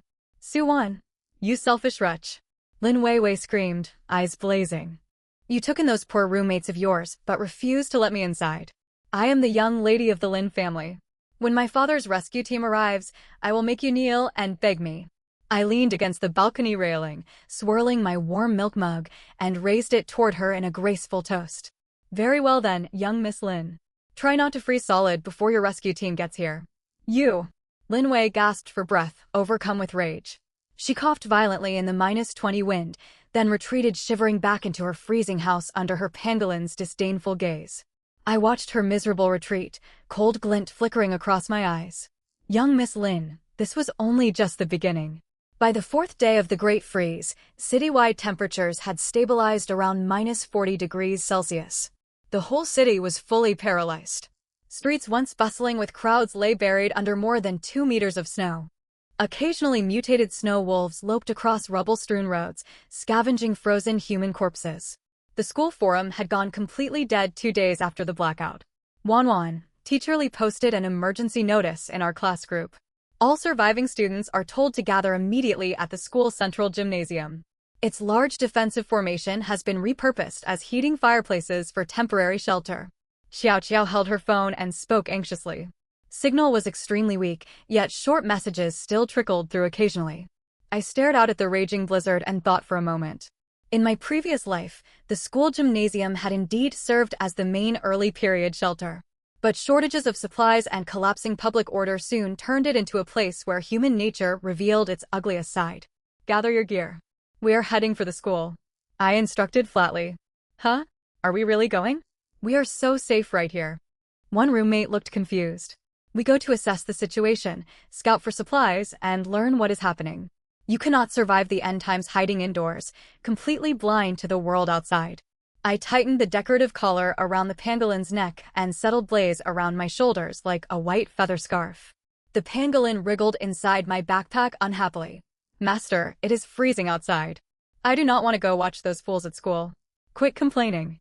You will get spirit stones. I patted the bag. The four of us pulled on our heaviest cold weather suits, strapped on short defensive daggers, and set off toward the school on snowboards. Scenes along the way were heart-wrenching. Frozen stiff bodies dotted the roads, ordinary civilians and spirit beast tamers alike. Many once mighty fire element and wind element spirit beasts lay rigid in snow, coated thickly with ice crystals, reduced to lifeless statues. The high-powered spirit beast era proved frighteningly fragile against the Great Freeze. When we pushed open the gymnasium doors, a cold gust washed over us mixed with the stench of sweat, blood, and mildew. 400 to 500 people crowded inside the huge hall. Huddled together, they sat around makeshift fires built from smashed-up classroom desks and chairs. Suwon, you are alive. Head teacher Jung sat beside one large fireplace, his face pale, fingers covered in frostbite. Shock crossed his features when he saw us, especially our clean winter suits. Teacher Jung. I gave a slight nod in greeting. Where did you get those winter suits? A boy shivering violently down below caught sight of our brand new down jackets. His eyes burned with greed and he half rose, ready to snatch them. My hand rested on the hilt of my waist dagger. I shot him a frigid glance. Blaze, who had looked like a scrawny little bird resting on my shoulder, slowly opened its eyes. Golden, menacing fire flickered within its ruby pupils. A crushing, overwhelming spiritual pressure slammed into that boy all at once. He crashed back onto the floor in terror, cold sweat breaking out on his forehead. Suwon, I'm just glad you all made it through. Old Zhang sighed and rubbed his temples wearily. The school is in terrible shape right now. We only have enough food for 3 days, and all our medicine is gone. I pulled a small box of cold medicine and a few compressed food biscuits out of my backpack and held them out to him. Teacher, this is all I brought. Please distribute them as you see fit. Thank you. Thank you so much, Suwon. Old Zhang's hands shook with gratitude. At that moment, I noticed Lin Weiwei huddled under a high-quality wool blanket in the far corner of the gymnasium. Her legendary infant ice phoenix lay weakly in her arms. Its once brilliant crystalline feathers had turned dull, its breath so shallow it might stop at any second. Driven by instinct in the bitter cold, the ice phoenix tried to draw heat from its surroundings to protect itself. Instead, it drained warmth away from Lin Weiwei, leaving her shivering violently, and had become nothing but a heavy liability. When Lin Weiwei saw me, especially when she spotted Qi Yan perched around my neck, glowing warmly and yawning contentedly, she completely lost her composure. Eyes red-rimmed, she stumbled toward me. Suwon. Her voice was hoarse from a bad cold. She pointed at me, her fingers trembling violently. Your ice phoenix, why is it perfectly fine? It's even giving off heat. Lend me your bird right now. My ice phoenix is dying. Her hysterical outburst drew stares from everyone inside the gym. I looked at her coldly. Monitor Lin, are you out of your mind? This is my contracted spirit beast. Why on earth would I lend it to you? How can you be so heartless and watch it die? Lin Weiwei shrieked, tears streaming down her face. We're classmates. That phoenix was supposed to be mine. If I hadn't taken pity on you and swapped with you, you would have frozen to death out on the streets long ago. You ungrateful wretch. Give it to me. Her shout made several boys in the room murmur in agreement. Yeah, Suwon, we're all classmates. Monitor Lin's ice phoenix is a legendary rank beast. If it dies, that will be a huge loss for our school. What harm would there be letting her borrow it for warmth? Why are you so selfish? I did not so much as change my expression in response to their moral blackmail. Morality? In an apocalypse with temperatures plunging to -40 degrees Celsius, morality was worth less than a moldy hard crust of bread. Lin Weiwei, has the frost addled your brain? I patted Qian on the head and spoke with open disdain. Back in the classroom, you saw my poor grades and begged me in front of the whole class to trade spirit beasts with me. The signed swap agreement is still kept by old Zhang. Now you realize you got the bad end of the deal and want to take it back? Is your pride carved from eternal glacial ice? You. Lin Weiwei's face alternated between green and pale, yet she could find no retort. Her tiny ice phoenix let out a faint, mournful chirp. Its body temperature dropped further, and a thin layer of frost spread across Lin Weiwei's arms. Panic consumed her. She knew that if her ice phoenix perished, her spiritual consciousness would shatter instantly, leaving her with no hope but death in this bitter cold. She stared at me, conflict flickering across her features. Finally, she gritted her teeth in humiliation and dropped to her knees on the icy floor with a heavy thud. Suan, I beg you, save my ice phoenix. I will do anything you ask to save it. I can offer my family's resources in exchange. Please. The proud young heiress, top student of the grade, knelt humbly at my feet, pleading with red-rimmed eyes. Even the boys who had sided with her earlier fell silent watching the scene. I looked down at her slowly, a cruel smile tugging at my lips. Monitor Lin, when you beg for help, you ought to behave like someone asking for a favor. I'm not satisfied with your attitude. What do you want? Lin Weiwei ground her teeth, hatred burning deep in her eyes. Count to 3 times and say, I am a selfish hypocrite, and I apologize to Suan. Maybe then I will consider lending you fire attribute spirit crystals to keep your bird barely alive. I spoke unhurriedly. Suan, do not push your luck. One of Lin Weiwei's defenders stepped forward, ready to argue. I shot him a frigid sideways glance. Want to play hero? Fine. Take off your down jacket and use it to keep Monitor Lin's bird warm, and I will respect your courage. The boy flinched and fell silent at once. Lin Weiwei dug her fingernails hard against the frozen floor. Caught between humiliation and survival, she bowed her once proud head and knocked her forehead hard against the ice. I am a selfish hypocrite, I apologize to Suan. I am a selfish hypocrite, I apologize to Suan. I am a selfish hypocrite, I apologize to Suan.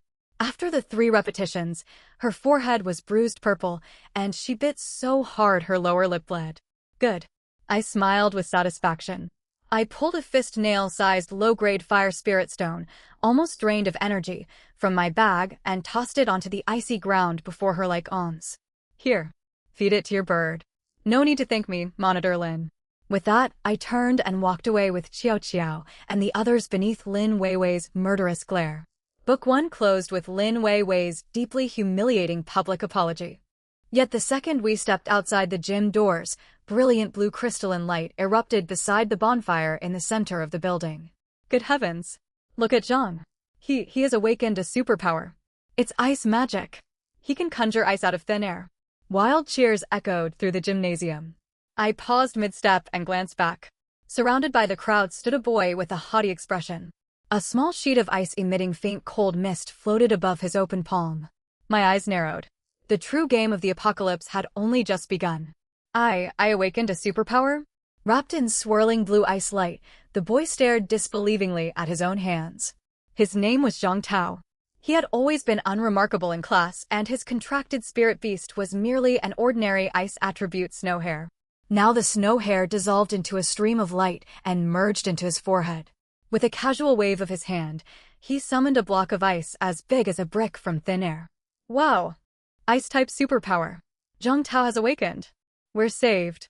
Students half frozen to the bone rallied around him, faces lit with wild joy. To them, superpower users in this high-power world were like gods. Awakening powers meant a far greater chance to survive this sudden natural disaster. Lin Weiwei, who had glared at me with unbridled fury moments before, changed her attitude in an instant. She wiped away her tears, put on a soft, adoring expression, and pushed her way through the crowd. Zhang Tao, you are incredible. Her voice dripped with excessive sweetness. A forced admiring flush appeared on her blue-tinged, frozen cheeks. You must be exhausted after awakening. Come here. I have half a piece of bread I just received. Eat something first. Puffed up by praise from the girl he admired, Zhang Tao thumped his chest confidently. Don't worry, Weiwei. With me here, you will never suffer from the cold. Once I master my power, I will build ice walls all around the gym to block the bitter wind. I rolled my eyes watching this absurd display of so-called classmate camaraderie. Boss, is that guy's brain frozen solid? Pangolin's voice resounded inside my head. An ice-type power is practically a death sentence in the early stages of a deep freeze apocalypse. It is already freezing and he wants to build ice walls? I replied through mental link, leave him be. Foolish people will suffer the consequences of their own foolishness. Exactly as Pangolin and I had expected, eager to impress Lin Weiwei, Zhang Tao pushed his exhausted body and poured power into conjuring ice to seal gaps under the gym entrance. "Watch this, ice seal," Zhang Tao shouted. Blue light swirled in his palms. Thick frost spread along the floor, and the gaps were successfully sealed shut. Before Lin Weiwei could applaud, Zhang Tao began shaking violently. His rosy complexion drained to deathly pale. Severe purple chilblains spread across his hands, and even his exhaled breath carried tiny flecks of ice. "See, cold, so cold," his teeth chattered. His knees buckled, and he sank to the ground, huddling and shivering. Ice-type superpower users enjoyed strong affinity with ice elements in frigid environments, but only when their physical bodies were robust enough. At -30+ degrees Celsius, a newly awakened, unstable novice who overtaxed his energy to generate ice rapidly lost body heat, nearly turning himself into a block of ice. "Zhang Tao, what is wrong? Don't scare me." Lin Weiwei scrambled backward, too afraid to touch him for fear of catching his chill. "Medicine, warmth, quick," Zhang Tao whimpered weakly. Most of the onlookers scattered right away. Nobody had spare warm clothes or extra food, and no one wanted to burden themselves with a dying person. Just then, warm commotion broke out on the far side of the gym. "Wow, it's so warm. It's Anren. Anren has awakened too." I turned my head. Anren, a girl who had always been on good terms with me, stood awkwardly against the wall. A small orange-yellow flame hovered above her palm. It was no bigger than a candle flame, yet in this frozen hell it radiated desperately needed warmth. A fire attribute superpower user. In this bitter apocalypse, even a tiny spark was infinitely more precious than decorative blocks of ice. The crowd that had surrounded Zhang Tao rushed over to crowd around Anren. Even Lin Weiwei gritted her teeth and forced her way through. "Anren, you're amazing. The pride of our fire spirit beast class." Lin Weiwei seized Anren's hands, gushing over her while her eyes kept drifting greedily toward the little flame. Shy by nature, Anren grew uncomfortable with all the attention. She glanced toward me, eyes pleading for help. I sighed at my naive best friend. "Anren, come here." I waved her over. Relieved, Anren hurried across the room and sat beside me. Suan, all of a sudden I felt hot, and then fire appeared in my hand. She stared curiously yet nervously at the flame above her palm. Envious stares turned toward me. Lin Weiwei's eyes burned with rage. She believed I was hoarding Anren's heat for myself. Anren's power only produces the weakest level 1 flame. It cannot burn for very long. Lin Weiwei spoke sarcastically from the crowd. "Suan, you're always taking advantage of others. Do not drain Anren's strength now that she has just awakened. Why doesn't your so-called ice phoenix breathe fire?" She still believed Qian around my neck was an ice phoenix and assumed I must also be suffering from the cold. Qian rolled over against my chest and covered its ears with its wings. "This girl is so noisy. I want to scorch her mouth with fire." "Hold on. This is not the right moment." I stroked its feathers to calm it. Then I turned to Anren. "Put the flame out. Your mental energy is almost gone. Keep pushing yourself and you will end up just like Zhang Tao." Anren nodded obediently and extinguished the flame. The surrounding temperature dropped instantly. Many people sighed in disappointment and looked at me with even greater hostility. I paid them no mind whatsoever. "Master, I took a look inside the storage room of the gym earlier. All firewood and coal are completely gone. By tomorrow morning this place will be nothing but an ice cellar." Pangolin's tone held a hint of grim amusement. My eyes narrowed. This was the 3rd day since the catastrophic deep freeze struck. Supplies dwindled and cold grew worse. The gymnasium, once thought to be a safe haven for students, would soon descend into hell. As everyone shivered, homeroom teacher Shin Jiangwo walked into the gym with a grave expression. 3 heavy coats were layered over his body. He held a school map in one hand and spoke solemnly. "Students, we do not have enough fuel or food left here to last until tomorrow. We must form a supply gathering team to venture outside to the large supermarket and nearby shops, searching for fuel and food." Dead silence fell across the room. "Go outside for supplies? It's -30 degrees out there." "Exactly, Teacher Shin. That is practically suicide. Why can't we wait for government rescue right here in the gym?" Several pampered boys immediately protested loudly. Shin Jiangwo let out a cold snort and pointed at the pile of frost-covered leftover firewood scraps in the corner. "Wait for rescue? All communications are dead. Water pipes have frozen solid, and the power grid is down. If we stay here, by tomorrow night we will not even have drinking water left." We will have to melt snow just to drink. Do you want to speed up your own deaths? His blunt words silenced every student. This supply mission is not optional. Everyone with awakened superpowers, those who have contracted powerful spirit beasts, and students in good physical condition must join the team. Everyone else stays here to guard the gym. Lin Weiwei's eyes flickered. She suddenly stood and spoke loudly. Teacher Shin, I volunteer to go. I looked at her in surprise. Since when had she become so self-sacrificing? Then I noticed her gaze drift subtly toward me. Still, Teacher Shin, relying only on us newly awakened power users will be far too dangerous. Lin Weiwei wore a mask of impartial selflessness. Suwon's spirit beast is a legendary rank ice phoenix. Even though it looks like a firebird right now, legendary rank beasts have extraordinary physical strength. Besides, Suwon's academic performance in class has not been outstanding. This is her perfect chance to contribute to our class and prove herself, don't you agree? She was truly a master of manipulation. She wanted to push me straight into mortal danger, hoping the brutal outdoors would get rid of me. Once I stepped outside the school gate, amid blizzards and -30-degree weather, countless accidents could happen. Even if I survived, leaving the gym would give her allies left behind the opportunity to raid the villa I had bought outright. She knew I had stockpiled supplies there. You're right, Suwon. With such a powerful spirit beast, you ought to contribute. Zhao Lei spoke up in support. Go with them, Suwon. Weiwei will look after you. Voices echoed all around. Everyone was desperate to avoid being picked for the risky mission, eager to dump all danger onto my shoulders. Shin Jiangwo turned toward me with a frown. Suwon, what is your decision? I lowered my eyes, putting on a show of distress, inner conflict, and reluctant acceptance. I bit my lower lip. Very well, if everyone insists, I will go. A cold smirk crossed Lin Weiwei's face. Her plot was working. Boss, that scheming girl is really pushing her luck. Pangolin muttered inside my mind. Pangolin, be patient.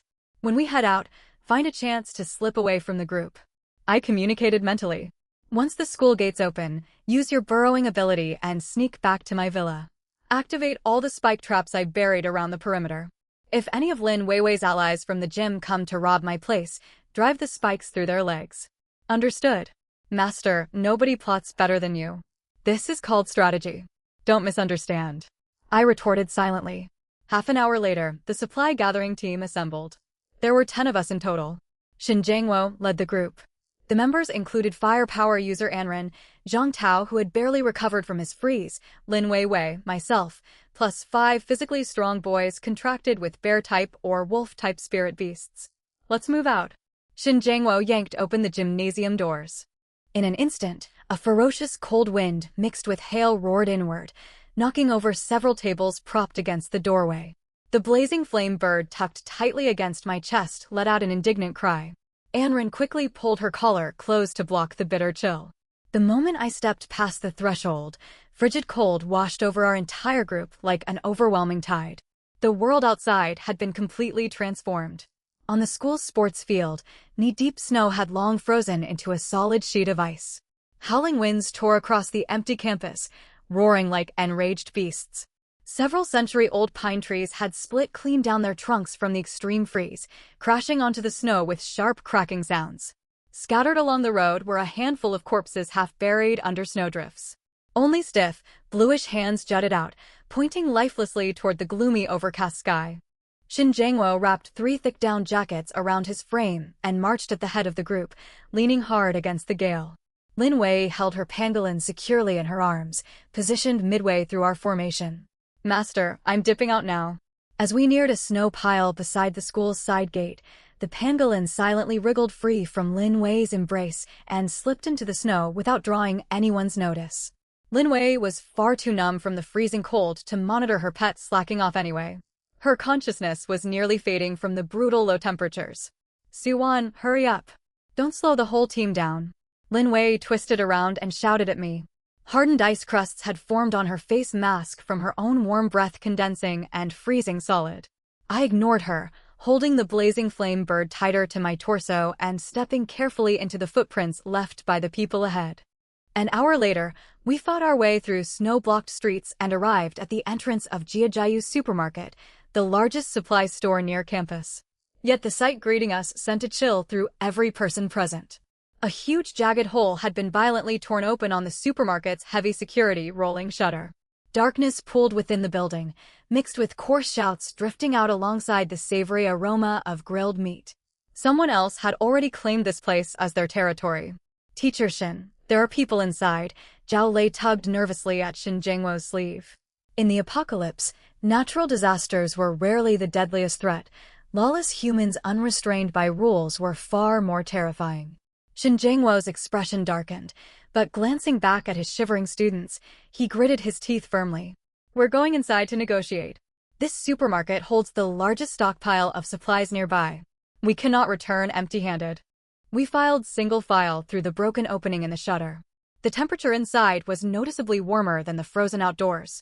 An open bonfire burned beside the checkout counters on the ground floor, littered with empty tin cans. The air hung thick with the burnt scent of cheap luncheon meat roasting over flames.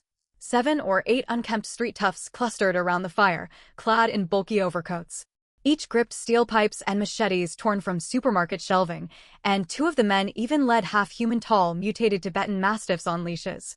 These mastiffs glowed with bloodthirsty red eyes, their fur studded with sharp bony spurs, clear signs they'd awakened weak bloodline mutations after the eternal cold descended. Well, look who's here. We've got visitors. A bald man with a jagged scar slicing across his face pushed himself upright. A blood-stained machete dangled from his grip as he scanned our group with hostile eyes. His gaze lingered over Lin Wei, Anrin and me, sharp with greedy intent. Boss, these are schoolgirls, fresh and vulnerable. One thug snickered crudely from beside him. Shin Jingwo stepped forward, clinging to the authority he once held as an educator, and raised his voice. We are faculty and students from Gaowu University. Our campus has run out of food and heating fuel. We only request bread and coal. We will grab what we need and leave immediately without disturbing your group. Gaowu University? The scarred man let out a mocking scoff and spat onto the concrete floor. Your university means nothing in this world now. The heavens themselves have fallen apart. Do you bookish brats really think rules still apply here? He waved his arm sharply. The surrounding toughs advanced forward wielding their steel pipes, while the mutated mastiffs rumbled low growls, thick saliva dripping from their jagged fangs onto the ground. The male students who'd followed Shin Jingwo paled with fright on the spot. Zhang Tao cowered all the way to the rear of the group. Lin Wei's mind raced frantically. Though she owned the Pangolin beast companion, the creature had already fled back to my villa, leaving her completely defenseless. Suddenly her gaze locked onto me, and a vicious scheme took shape in her mind. Suwan, what are you standing there gawking at? Lin Wei shoved me hard, sending me stumbling 2 steps directly toward the scarred gang leader. Your Ice Phoenix is a legendary tier spirit beast. Use it to drive these criminals away right now. The force of her push sent me squarely into the scarred man's line of sight. Lin Wei wore a cold smirk behind my back, certain the man's blade and his mutated mastiffs would tear me to shreds without mercy.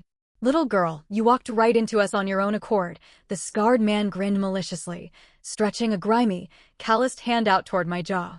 Come sit with me by the fire for a warm drink, and I'll make sure you stay cozy out of the cold. Woman, if that filthy hand so much as touches you, I'll incinerate him into ash. The blazing flame bird's furious roar echoed loudly inside my mind. Its proud pride had been gravely insulted. In its view, I was its contracted partner, only it was allowed to show disdain toward me, and ordinary humans had no right to even lay eyes on me improperly. I sighed softly and loosened my arms wrapped around the bird. Blaze, don't go overboard. Just melt his weapons, I murmured quietly. A sharp, dignified bird cry reverberated across the entire supermarket.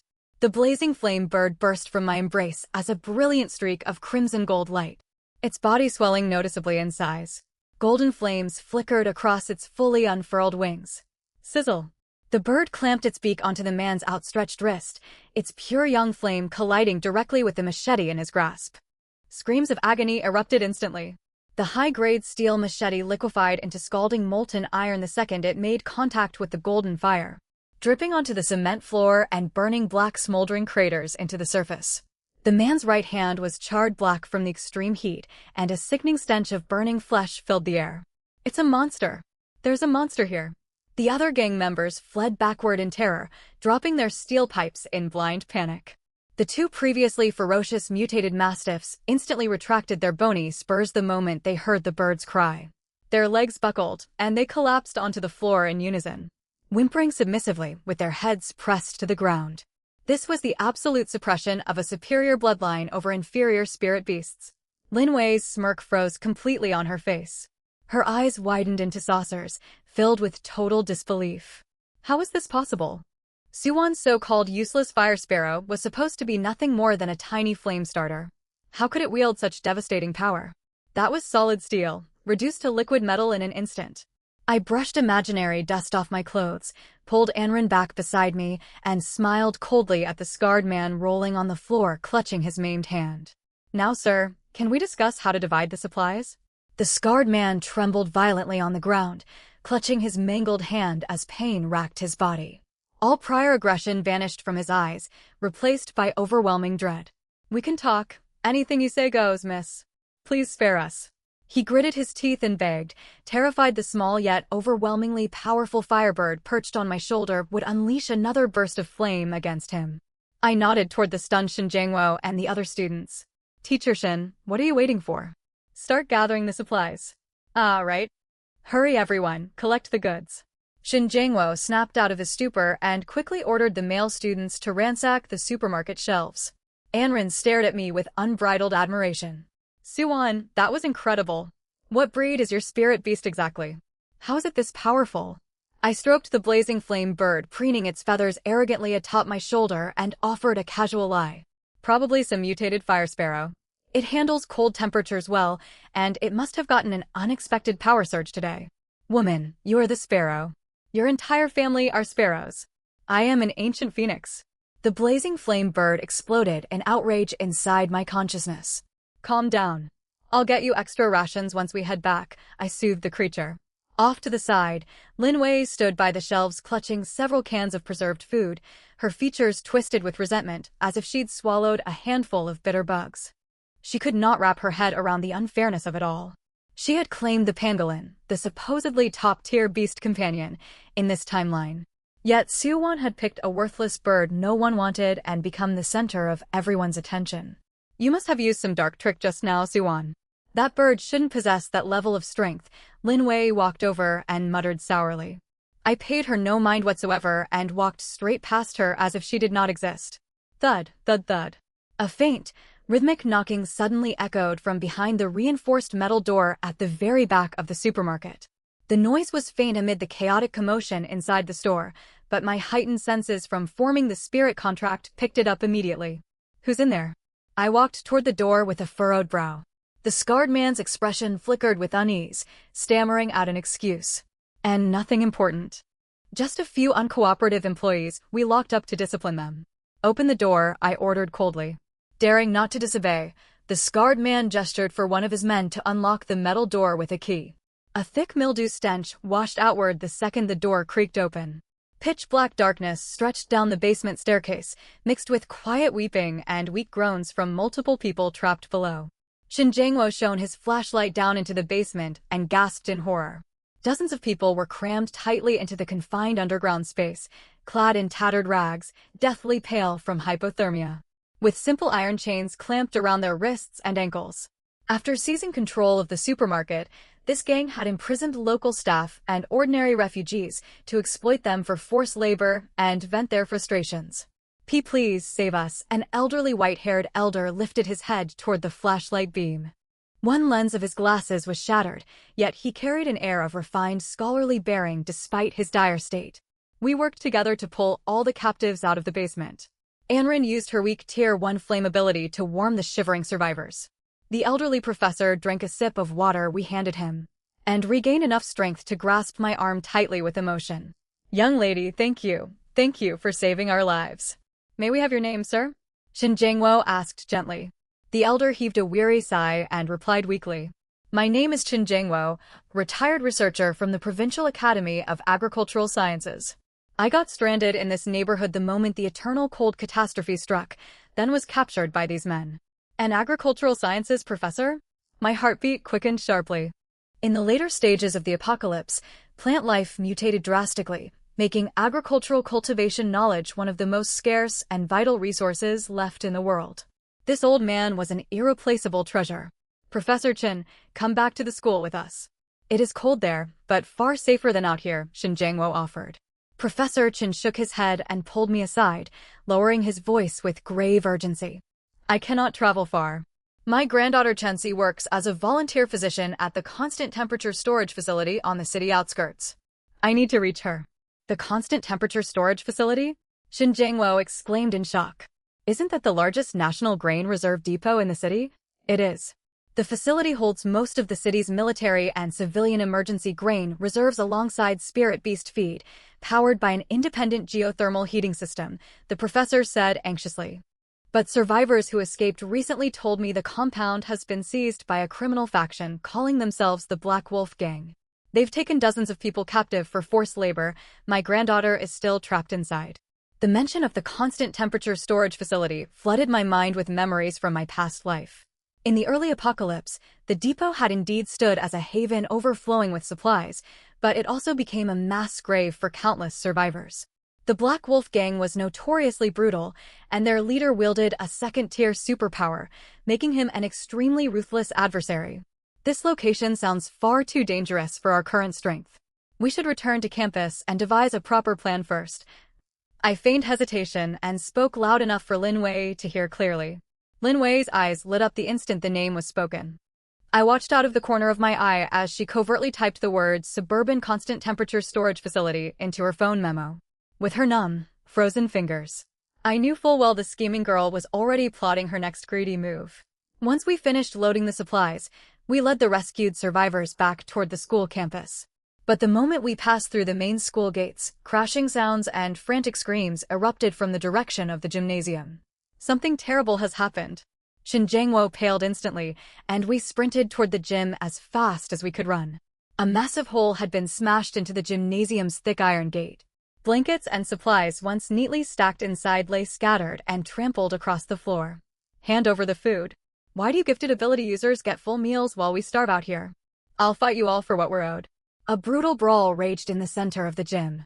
Several starving male students wielded splintered desk planks, viciously attacking a student tasked with guarding the remaining food stores. The targeted guardian curled on the ground, clutching his bleeding head, covered in fresh wounds. An even more horrifying sight unfolded in the gym corner. A normally quiet, timid boy gripped a bloodied fruit knife. His gaze wild and deranged as he stared at a classmate screaming in agony from a stab wound in their thigh. Fresh blood oozed steadily from the injury, steaming faintly in the frigid air before instantly solidifying into dark red ice crystals on the floor. Teacher Shin. They're looting the food reserve. A girl ran over sobbing, a clear palm mark burned into her cheek from a slap. Everyone stop this at once. Shinjangwo roared with unrestrained fury, his voice echoing throughout the gym. For the first time, his authority as a teacher held no weight whatsoever. Several boys who had seized loaves of bread glared at him like cornered feral dogs, cramming mouthfuls of bread into their jaws without the slightest intention of halting the violence. Shinjangwo, drop this self-righteous act. One boy chewed mouthfuls of crackers while spitting angrily in Shinjangwo's direction. You only distribute the supplies we risked our lives gathering to the gifted ability class students. Are ordinary students meant to freeze and starve to death silently? If we're all doomed anyway, I'll eat my fill before I die. Order crumbled completely beneath hunger and freezing temperatures, as fragile as a thin sheet of paper. Only 3 days into the apocalypse, the school sanctuary once seen as an ivory tower had fully collapsed into a lawless jungle governed purely by survival of the fittest. Shinjangwo stared at his once docile students turned violent thugs, aging visibly within a single moment as he let out a heavy, defeated sigh. Staring at the bloody, chaotic scene unfolding before me, I knew this place was no longer safe to stay. Once the limited stock of supplies ran dry, these desperate, unhinged people would commit unspeakable acts. I had witnessed countless identical tragedies in my previous life. I turned toward my 3 roommates huddled trembling in the corner, Li Min, Wang Jia, and Zhou Qian, and whispered quietly to them. Pack your belongings. Come with me. Huh? Suan, go where? The outdoors is freezing to the bone. Li Min hugged herself tightly, overcome with hesitation. I patted my packed backpack firmly. I purchased a private villa before the catastrophe, equipped with a basement shelter and a functional generator. I stockpiled massive reserves of food and heating equipment there. The choice is yours. The words generator and stockpiled supplies immediately lit hope in their eyes. Glancing back at their classmates stabbing and fighting over scraps of food, the three girls agreed without the slightest pause. We're going with you. Suwon, hold on. A shrill, grating voice cut through the chaos behind us. Lin Wei hurried over, her greed blatantly obvious as she eyed our stuffed backpacks. Are you abandoning the rest of the group to save yourself? Teacher Shin risked everything to gather these supplies for everyone, yet you plan to run off with them. Hand over half of your food rations right now. I halted my footsteps and stared at her coldly. Why would I give you half of my provisions? I am the class monitor, and these supplies were collected collectively for the whole group. Lin Wei struck a falsely righteous pose. You're betraying Gowu University by fleeing with your roommates. The only way to make this right is to either take me with you, or hand over the location of your purchased villa, so the school can seize and manage it collectively. Her greedy plan was transparent and blatant. She hoped to seize my food stores for herself and steal the fully stocked safe house I had purchased entirely with my own money for nothing in return. A wave of revulsion washed over me as I stared at Lin Weiwei's calculating, deceitful face. Slap. The crisp sound of the slap cut sharply through the noisy gymnasium. Lin Weiwei crumpled onto the floor from the force of my blow, a bright red, swollen palm mark blooming instantly across her cheek. You, how dare you hit me?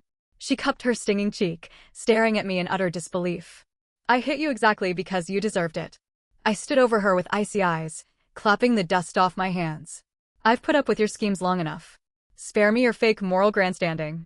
My supplies were hunted and secured by my spirit beast. If you want provisions so badly, go scavenge the supermarkets yourself. As for my safe house, I jerked my chin toward the pangolin hiding in the gym's corner, who was secretly blinking at me. You'd do well to gain control over that disobedient pangolin clinging to you first. With that, I turned and marched out of the gym alongside Li Min and the other two girls, vanishing into the raging snowstorm without a single backward glance. Shinwanga watched our departing figures, making no move to stop us and only heaving a weary, silent sigh. Yet we had barely walked 500 meters down the snow-blanketed tree-lined road after leaving the campus, rounding the corner beside an abandoned teaching building, when a mob of more than a dozen people suddenly blocked our path. Gaunt faces, sunken eye sockets, tattered overcoats draped over their frames, they brandished shovels, iron rods, and even kitchen knives. Their hungry, fevered eyes locked greedily onto the bulging backpacks slung over our shoulders. Hand over all your food, or none of you walk out of here alive. The lead middle-aged man waved his shovel, a savage, feral grin spreading across his face. Gowu University had descended into total chaos. For days after the sudden extreme cold snap, temperatures had plummeted to an unnatural -35 degrees Celsius. Water pipes burst from the frost, the power grid collapsed entirely. Students who had once lived lives of comfort huddled shivering around fireplaces inside the gymnasium, layered in every scrap of warm clothing they owned. Meanwhile, I set off for my private villa with my three roommates, Zhang Li, Wang Yu, and Li Mei, our heavy hiking packs stuffed full of supplies. Nothing but biting, blinding snow gales stretched across the world. Streets once bustling with activity were buried under thick ice and snow. The frozen, rigid corpses of stray dogs dotted the roadside here and there, casting the whole landscape into an eerie, deathly silence. Wanwan, are we really certain about leaving? There's safety in numbers back at school. Zhang Li hunched her shoulders, her teeth chattering violently from the cold. I pulled the hood of my thermal coat tighter around my head, my tone cold and unyielding as I kept walking. More people mean faster consumption. The gym will run out of firewood in 3 short days. When that happens, the crowded gym will turn into a living hell. My memories from my past life told me the brutal truth. In the early days of the apocalypse, brutal human greed and lawlessness posed a far deadlier threat than brutal weather conditions. Midway through our trek, the front door of a run-down roadside shop was kicked violently open. 7 burly men poured out into the snow. Gaunt and hollow-eyed like starving wolves, they carried makeshift steel pipes, cleavers. And one even gripped a rusted spear gun used for fishing. Stop right there. The gang's leader was a scarred man with a shaved head. He pointed his steel pipe straight at us. His gaze glued greedily to our stuffed backpacks as saliva pooled thickly in his mouth. You girls have managed to stock up well in this frozen wasteland. Leave your bags behind, and you're free to leave. If not, he let out a sinister chuckle, echoed by mocking laughter from the rest of his gang. Screams of terror burst from Zhang Li and the other 2 roommates. They paled instantly, huddling together and clutching tightly to the hem of my jacket. I raised an eyebrow, not bothering to set my pack down and letting out a quiet sigh. The apocalypse had only just begun, yet these petty criminals had already come out in search of plunder. These worthless mortals dared to disturb my slumber. They truly court destruction. A childish yet haughty voice echoed inside my mind. The zipper of my thermal jacket was pried open by small crimson claws. And Chien poked his head out, his fiery feathers fluffed up in unbridled anger. I stroked his tiny head and communicated with him telepathically. Easy now. Don't incinerate them entirely. Teach them a harsh lesson to calm their reckless greed. Foolish humans. Witness the true power of this noble being.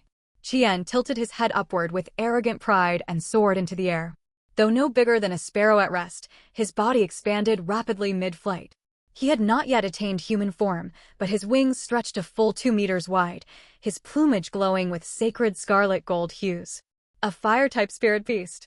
The scarred man froze in shock and scrambled to raise his spear gun. Before he could pull the trigger, Chien unleashed a stream of pure golden flame. Boom! The searing fire blast never struck the gang directly. It slammed precisely into the snow at their feet. A sharp hissing sound filled the air as half a meter of snow vaporized into a thick cloud of white mist in an instant. The asphalt pavement burned into a charred crater, the ground soil crystallizing faintly under the overwhelming heat. Waves of scorching heat washed over the men, singeing the hair on their eyebrows. What kind of heat is this? The scarred man's hands shook violently, his spear gun clattering onto the snow. Staring at the smoldering black crater before him, his knees buckled, and he collapsed onto the frozen ground. Spare us, miss. We acted out of blind greed. We'll flee immediately. The gang scrambled backward in panicked haste, desperate to put as much distance between themselves and us as possible. Chien circled elegantly through the air before landing lightly on my shoulder. He groomed his glowing feathers with one wing and turned his head away with obvious arrogance.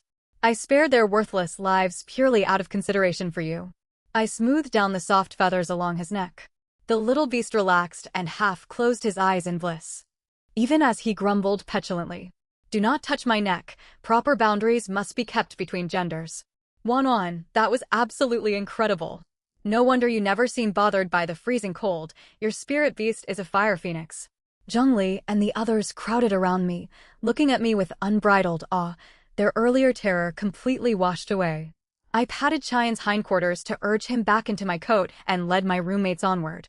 We crossed several city blocks and finally reached the upscale villa district. As we passed Lin Weiwei's lavish villa next door, I noticed its iron gate stood wide open, the building cold and devoid of any warmth or signs of life. Shallow, clumsy holes had been dug randomly into the snow covering the courtyard, undoubtedly the handiwork of her pangolin. A cold smirk tugged at my lips. I remembered clearly what had happened in my previous life. Lin Weiwei had stolen my pangolin, convinced she had obtained an unrivaled asset to withstand the apocalyptic cold. What she never knew was that the pangolin had secretly altered their spiritual contract, making itself the master and Lin Weiwei its subordinate. Unable to command the pangolin at will yet desperate to prove her worth to others, she had learned of large stockpiles of official cold-resistant supplies stored at the suburban warehouse complex back then. It seemed the scheming class monitor could restrain herself no longer. She had headed for the warehouse complex with her uncooperative pangolin, marching straight into mortal danger. Sadly for her, that location was no treasure trove. It had become a horrific death trap long ago. I wish you the best of luck, my dear monitor. I stroked my chin, a cold, pleased smile playing across my lips.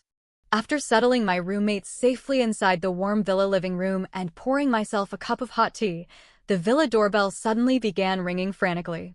I walked over to the security monitor in confusion and spotted an elderly man covered in frost and bruises. The retired professor I had rescued from the supermarket a few days prior. He breathed heavily into his cupped hands while hammering wildly against the front gate. I pulled open the front door, and a bitter gust of snow-laden wind rushed inward. The elderly professor stumbled into the entryway, trembling violently from head to toe. Ice crystals crusted his gray hair, and his lips were stained an alarming shade of purple. "Sue, Miss Sue, please help my granddaughter." He grabbed my arm, his eyes red-rimmed and his voice raw from screaming in the cold. I guided him into the living room and handed him a mug of freshly brewed black tea. He gulped the hot liquid greedily, his color slowly improving. Take your time and explain what has happened, Professor. I passed him a paper tissue. Tears streamed down the old man's face. He choked out his words. Cece, my granddaughter Chensi, is trapped inside the suburban warehouse complex. She went there 2 days ago to volunteer as field medical support right before the extreme cold worsened. A violent gang has seized control of the entire facility and is holding her hostage. Chensi? My grip on my teacup tightened sharply at the name, floods of memories from my past life crashing over my mind. Chensi, the peerless healer dubbed the divine physician of the wasteland who rose to immense fame by the 3rd year of the old apocalypse. She wielded the rare life restoration ability paired with masterful surgical skills, saving countless powerful survivors across the ruined world. Most importantly, Chensi had a stern, aloof temperament but upheld a strict code of reciprocity. She would risk everything to repay anyone who showed her kindness. Chensi's medical team had been the backbone that allowed Li Mingxuan's official survival base to endure for so many years in my past timeline. I had never guessed she was this professor's granddaughter. This was an invaluable ally I could not afford to lose. I suppressed the surge of excitement building inside me and wore a pensive expression. The warehouse complex is a highly contested resource occupied by multiple factions. I assume the gang controlling it is armed. The professor nodded rapidly, his tone desperate with pleading. I know this is a tremendous risk to ask of you. Cece is a top graduate from West China Medical University, skilled in surgery and emergency treatment. If you bring her back safely, my granddaughter and I will devote ourselves fully to serving you for the rest of our lives. I beg you to help her. I will rescue her, I replied firmly. I only aim to extract her safely. I will not raid any supplies within the complex to avoid drawing unnecessary hostile attention, I added as a condition. The professor was overcome with gratitude. He nearly dropped to his knees before me. Once I had seen the professor out, I headed down to the basement to prepare my gear. Master, take me along for the fight. The pangolin burrowed out from a mound of soil, scraping its front claws together proudly.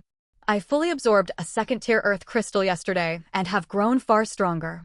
I've even awakened a new ability. I can carve insulated underground tunnels shielded from the bitter cold. We can slip into the complex completely undetected. My eyes lit up, and I patted its shell. Excellent work, Chuanshan. You'll earn a major reward for this mission. I demand to join you as well. Qian fluttered over to land on the weapons rack, lifting his chin haughtily. A mere band of mortal thugs poses no threat whatsoever to my flames. If those lowly men harm you in any way, it will tarnish my reputation. I shot him a sideways glance. Fine, you can come along. Just do not falter when the moment comes. I never falter. Qian huffed indignantly, faint pink tints dusting his feathers. I left a machete and 2 handmade crossbows for my roommates to defend themselves, instructing them to keep all doors and windows securely locked. Then I set off toward the warehouse complex alongside Qian and Chuanshan. Midnight had fallen, with temperatures plummeting to -40 degrees. As soon as we exited the villa district, Chuanshan slammed its claws against the frozen snow-covered ground. The hard permafrost softened like clay beneath its paws, carving out a tunnel 1 meter wide in a matter of moments. A faint amber earth aura lined the tunnel walls. The aura effectively blocked nearly all the frigid outdoor cold. Let us move. Guided by my 2 spirit beasts, we advanced silently through the sheltered underground passage toward the suburban warehouse complex. Roughly an hour later, Chuanshan halted its excavation. It tapped the ground above with a small claw and relayed a warning through our mental bond. Master, we are directly beneath the outer warehouse wall. Many armed guards patrol the surface, and the air reeks of fresh blood. I peered upward through a tiny opening. The sight above sent a sharp jolt of tension through my chest. Harsh white searchlights cast an eerie, cold glow over the warehouse grounds that night. The tall wire perimeter fence had been reinforced with barbed wire, and several men dressed in tattered army coats patrolled back and forth. Armed with steel pellet guns and cleavers, they paced as the thick stench of blood mixed with cheap tobacco hung heavy in the air. The compound had been seized by a local criminal syndicate known as the Black Wolf Gang. Peering through the crack, I saw hundreds of refugees. Captives huddled together out in the open, shivering violently in the brutal -40-degree cold. Male captives were whipped harshly as they hauled crates of canned food and thermal clothing under brutal coercion. Hurry up with the loading. Do you want to freeze to death out here? Move faster. A burly gang member cracked his whip across a man's back, tearing open his jacket and leaving a raw bleeding lash wound on his skin. Even more distressing scenes unfolded across the snow nearby. Several gang members surrounded a disheveled young woman. They crowded her against the snowbank as she screamed and struggled wildly, her clothes torn and her face streaked with mud and tears. Let go of me. I am a top talent from Gowu University's Spirit Beast Taming Department. My father is a police bureau chief. Release me at once. Lin Weiwei. My eyes narrowed into slits, a mocking smirk curling onto my lips. There she was, exactly as I expected. In my previous life, she had laughed cruelly while leaving me to be torn apart by wolves in the snow. She was convinced she held all the power in the apocalypse after stealing my pangolin. And now? The pangolin had refused to obey a single one of her commands. It never dug out warm underground shelters for her and actively refused to assist her at critical moments. Left with no way to fend off the deadly cold on her own, Lin Weiwei had rushed to the warehouse complex seeking safety and supplies, only to fall captive to the ruthless gang. She clutched the unresponsive pangolin tightly to her chest, screaming in desperation. Chuanshan. Attack them now, you useless creature. Why will you not obey me? The pangolin merely lifted its eyelids lazily and let out a yawn, making no effort to respond to her cries whatsoever. Master, I have been suppressing the spiritual link binding her to me. The pangolin beside me communicated mentally, sounding pleased with itself. Every order she issues triggers a backlash through our contract. She can no longer channel even a trace of her spiritual energy at this moment. Well done, I murmured, brushing a hand over its shell. I felt no shred of sympathy for Lin Weiwei. The suffering she endured now was just retribution for the pain she had inflicted on me in my past life. Still, I would not let her die just yet.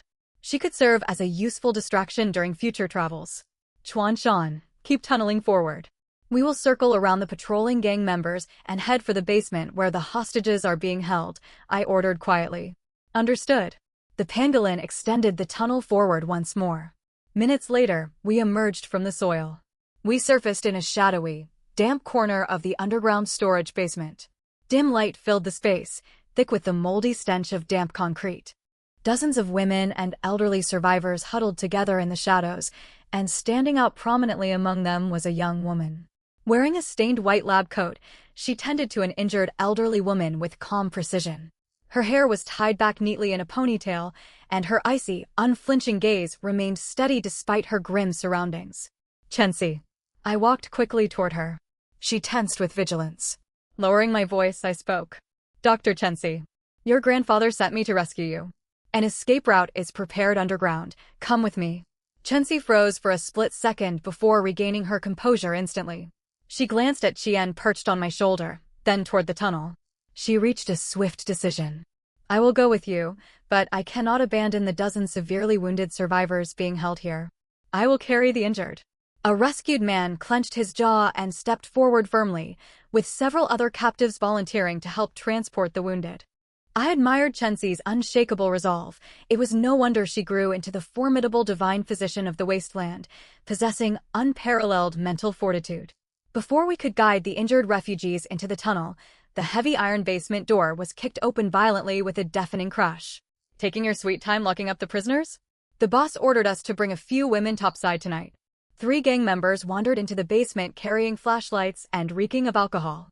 The harsh beam of their flashlight landed directly on my face.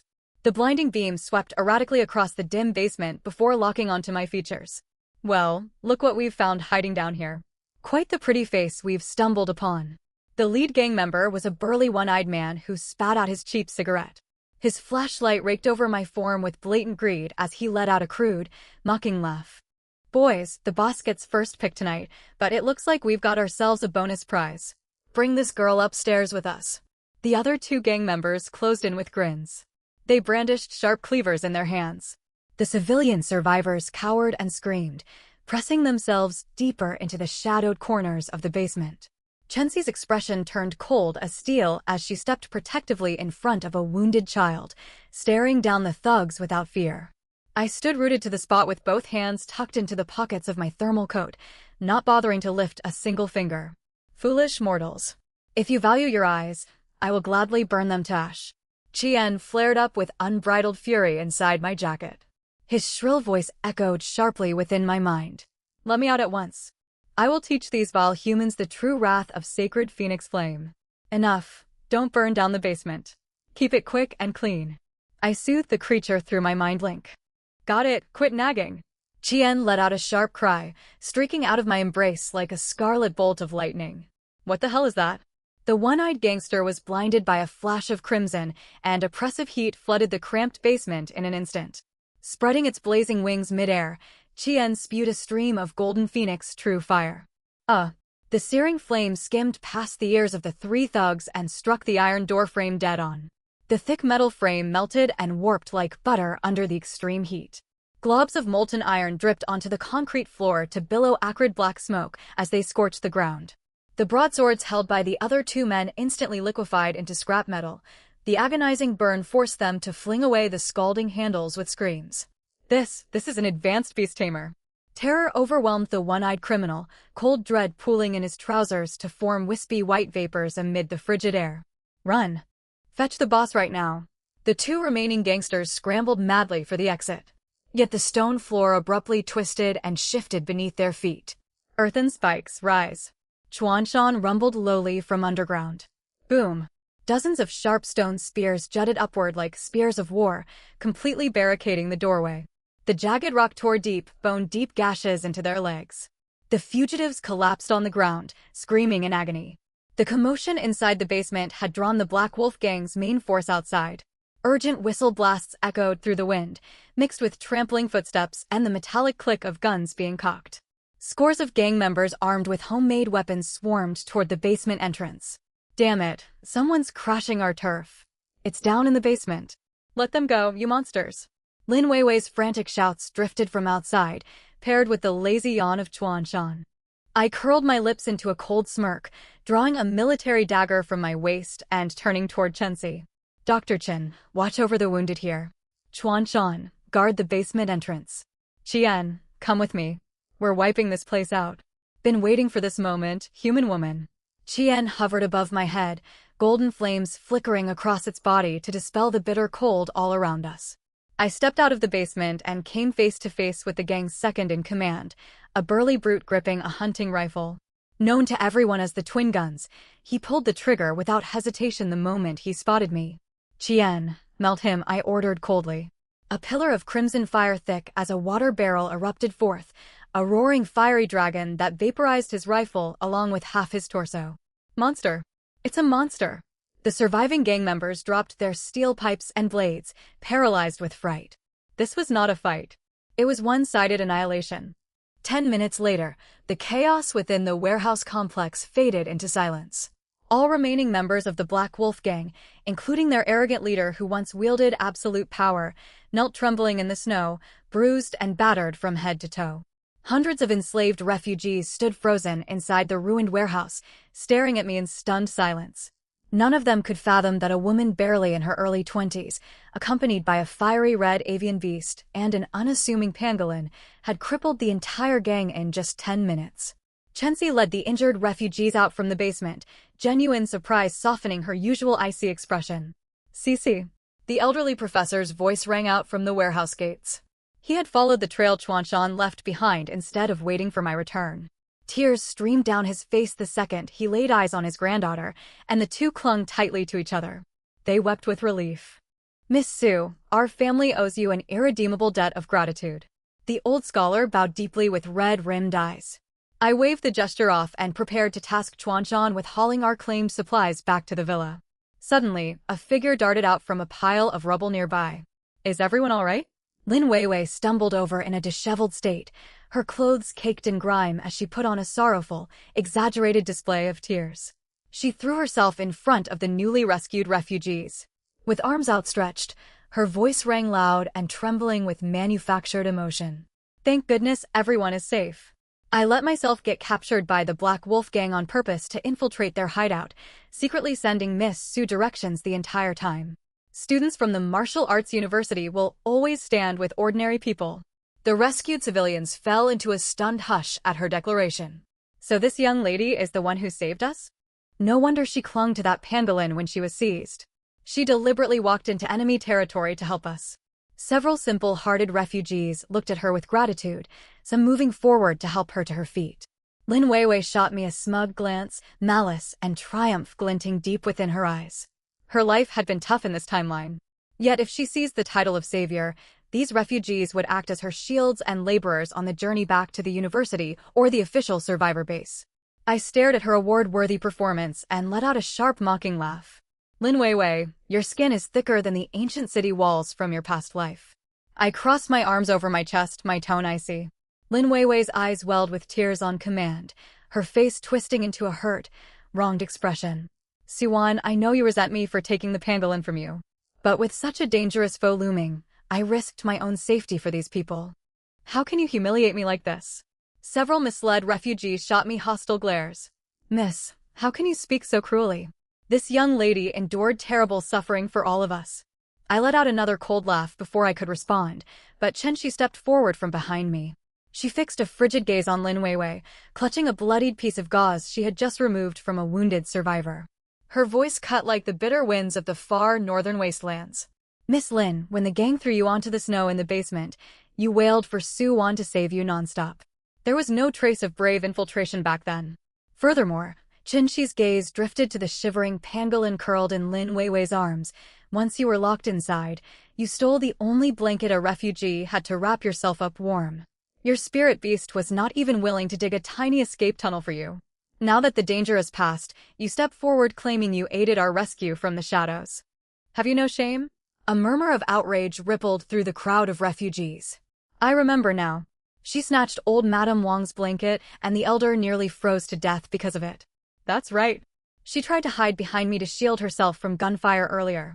Multiple witnesses stepped forward to expose her lies, completely dismantling her fabricated hero narrative. Lin Weiwei's face flushed bright red, then drained pale with embarrassment, desperate to vanish into the snow.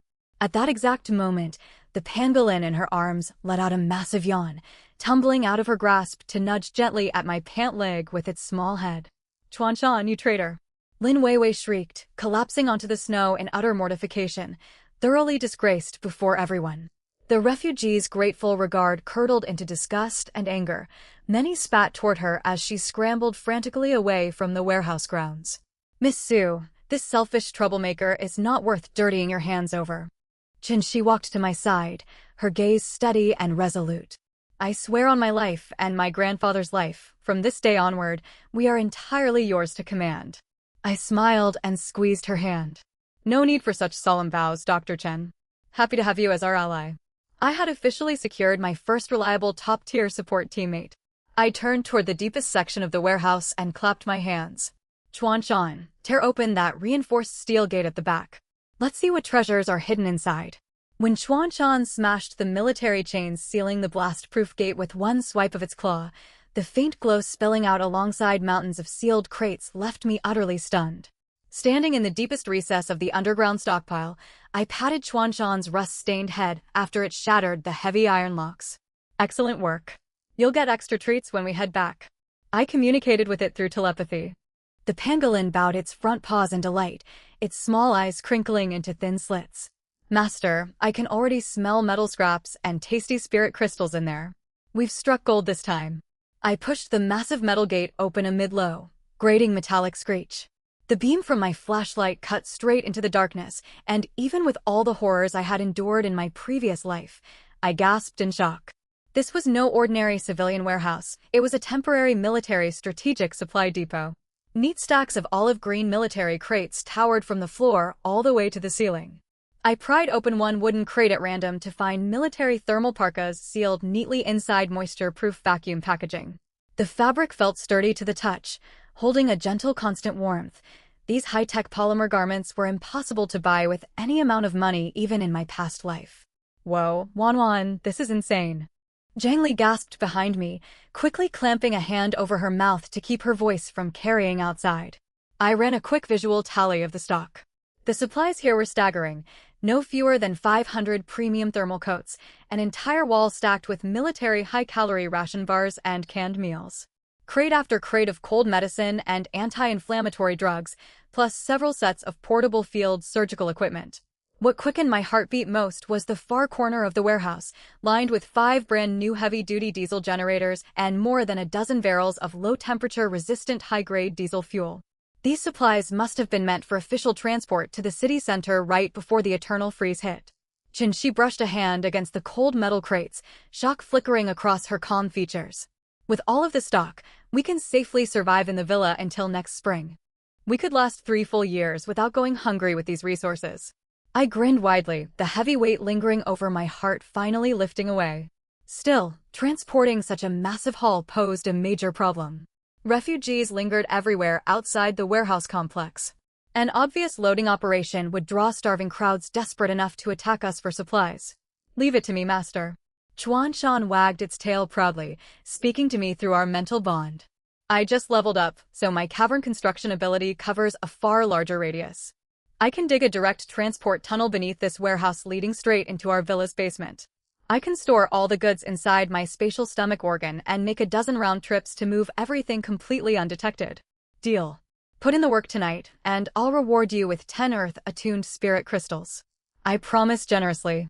The pangolin's eyes lit up like glowing bulbs, immediately burrowing into the soil with renewed vigor. By this time, the refugees we had rescued from the basement had gathered near the warehouse entrance. They stared hungrily at the mounds of food and winter gear, yet none dared rush forward to loot, intimidated by Qian perched beside me, flames flickering restlessly and ready to unleash fire at any moment. I turned to face them, sweeping the crowd with a cold stare. I was no saint, and I would never hand over these hard-earned military supplies for free. I had witnessed countless instances of gratitude curdling into resentment from misplaced charity in the end times. I know many of you hope to join my safe haven. I rested a hand on my military dagger, my tone firm and unyielding. But my shelter does not feed idle hands. Anyone who wishes to survive will step forward and prove your worth to me. The refugees exchanged nervous glances with one another.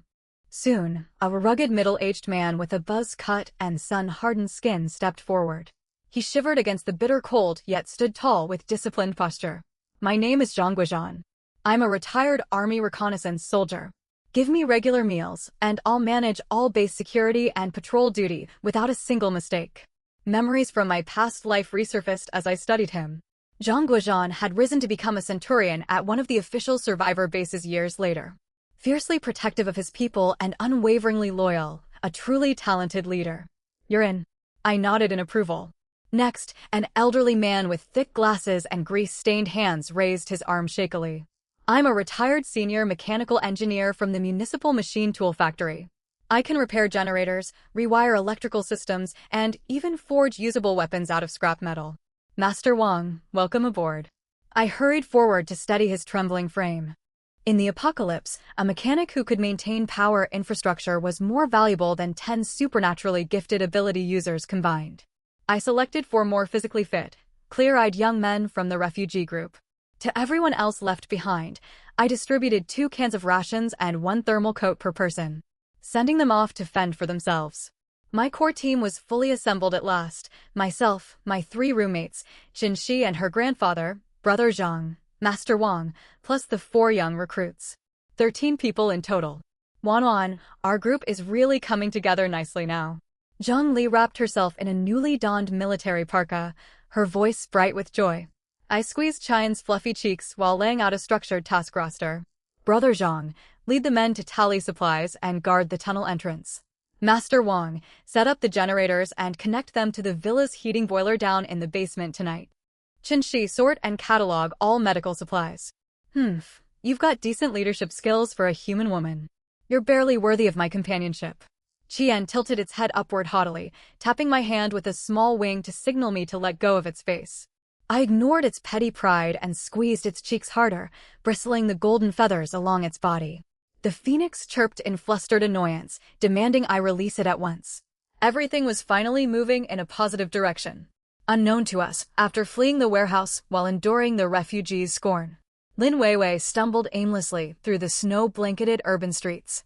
A pair of malicious eyes had already locked onto her fleeing figure amid the raging winter gale.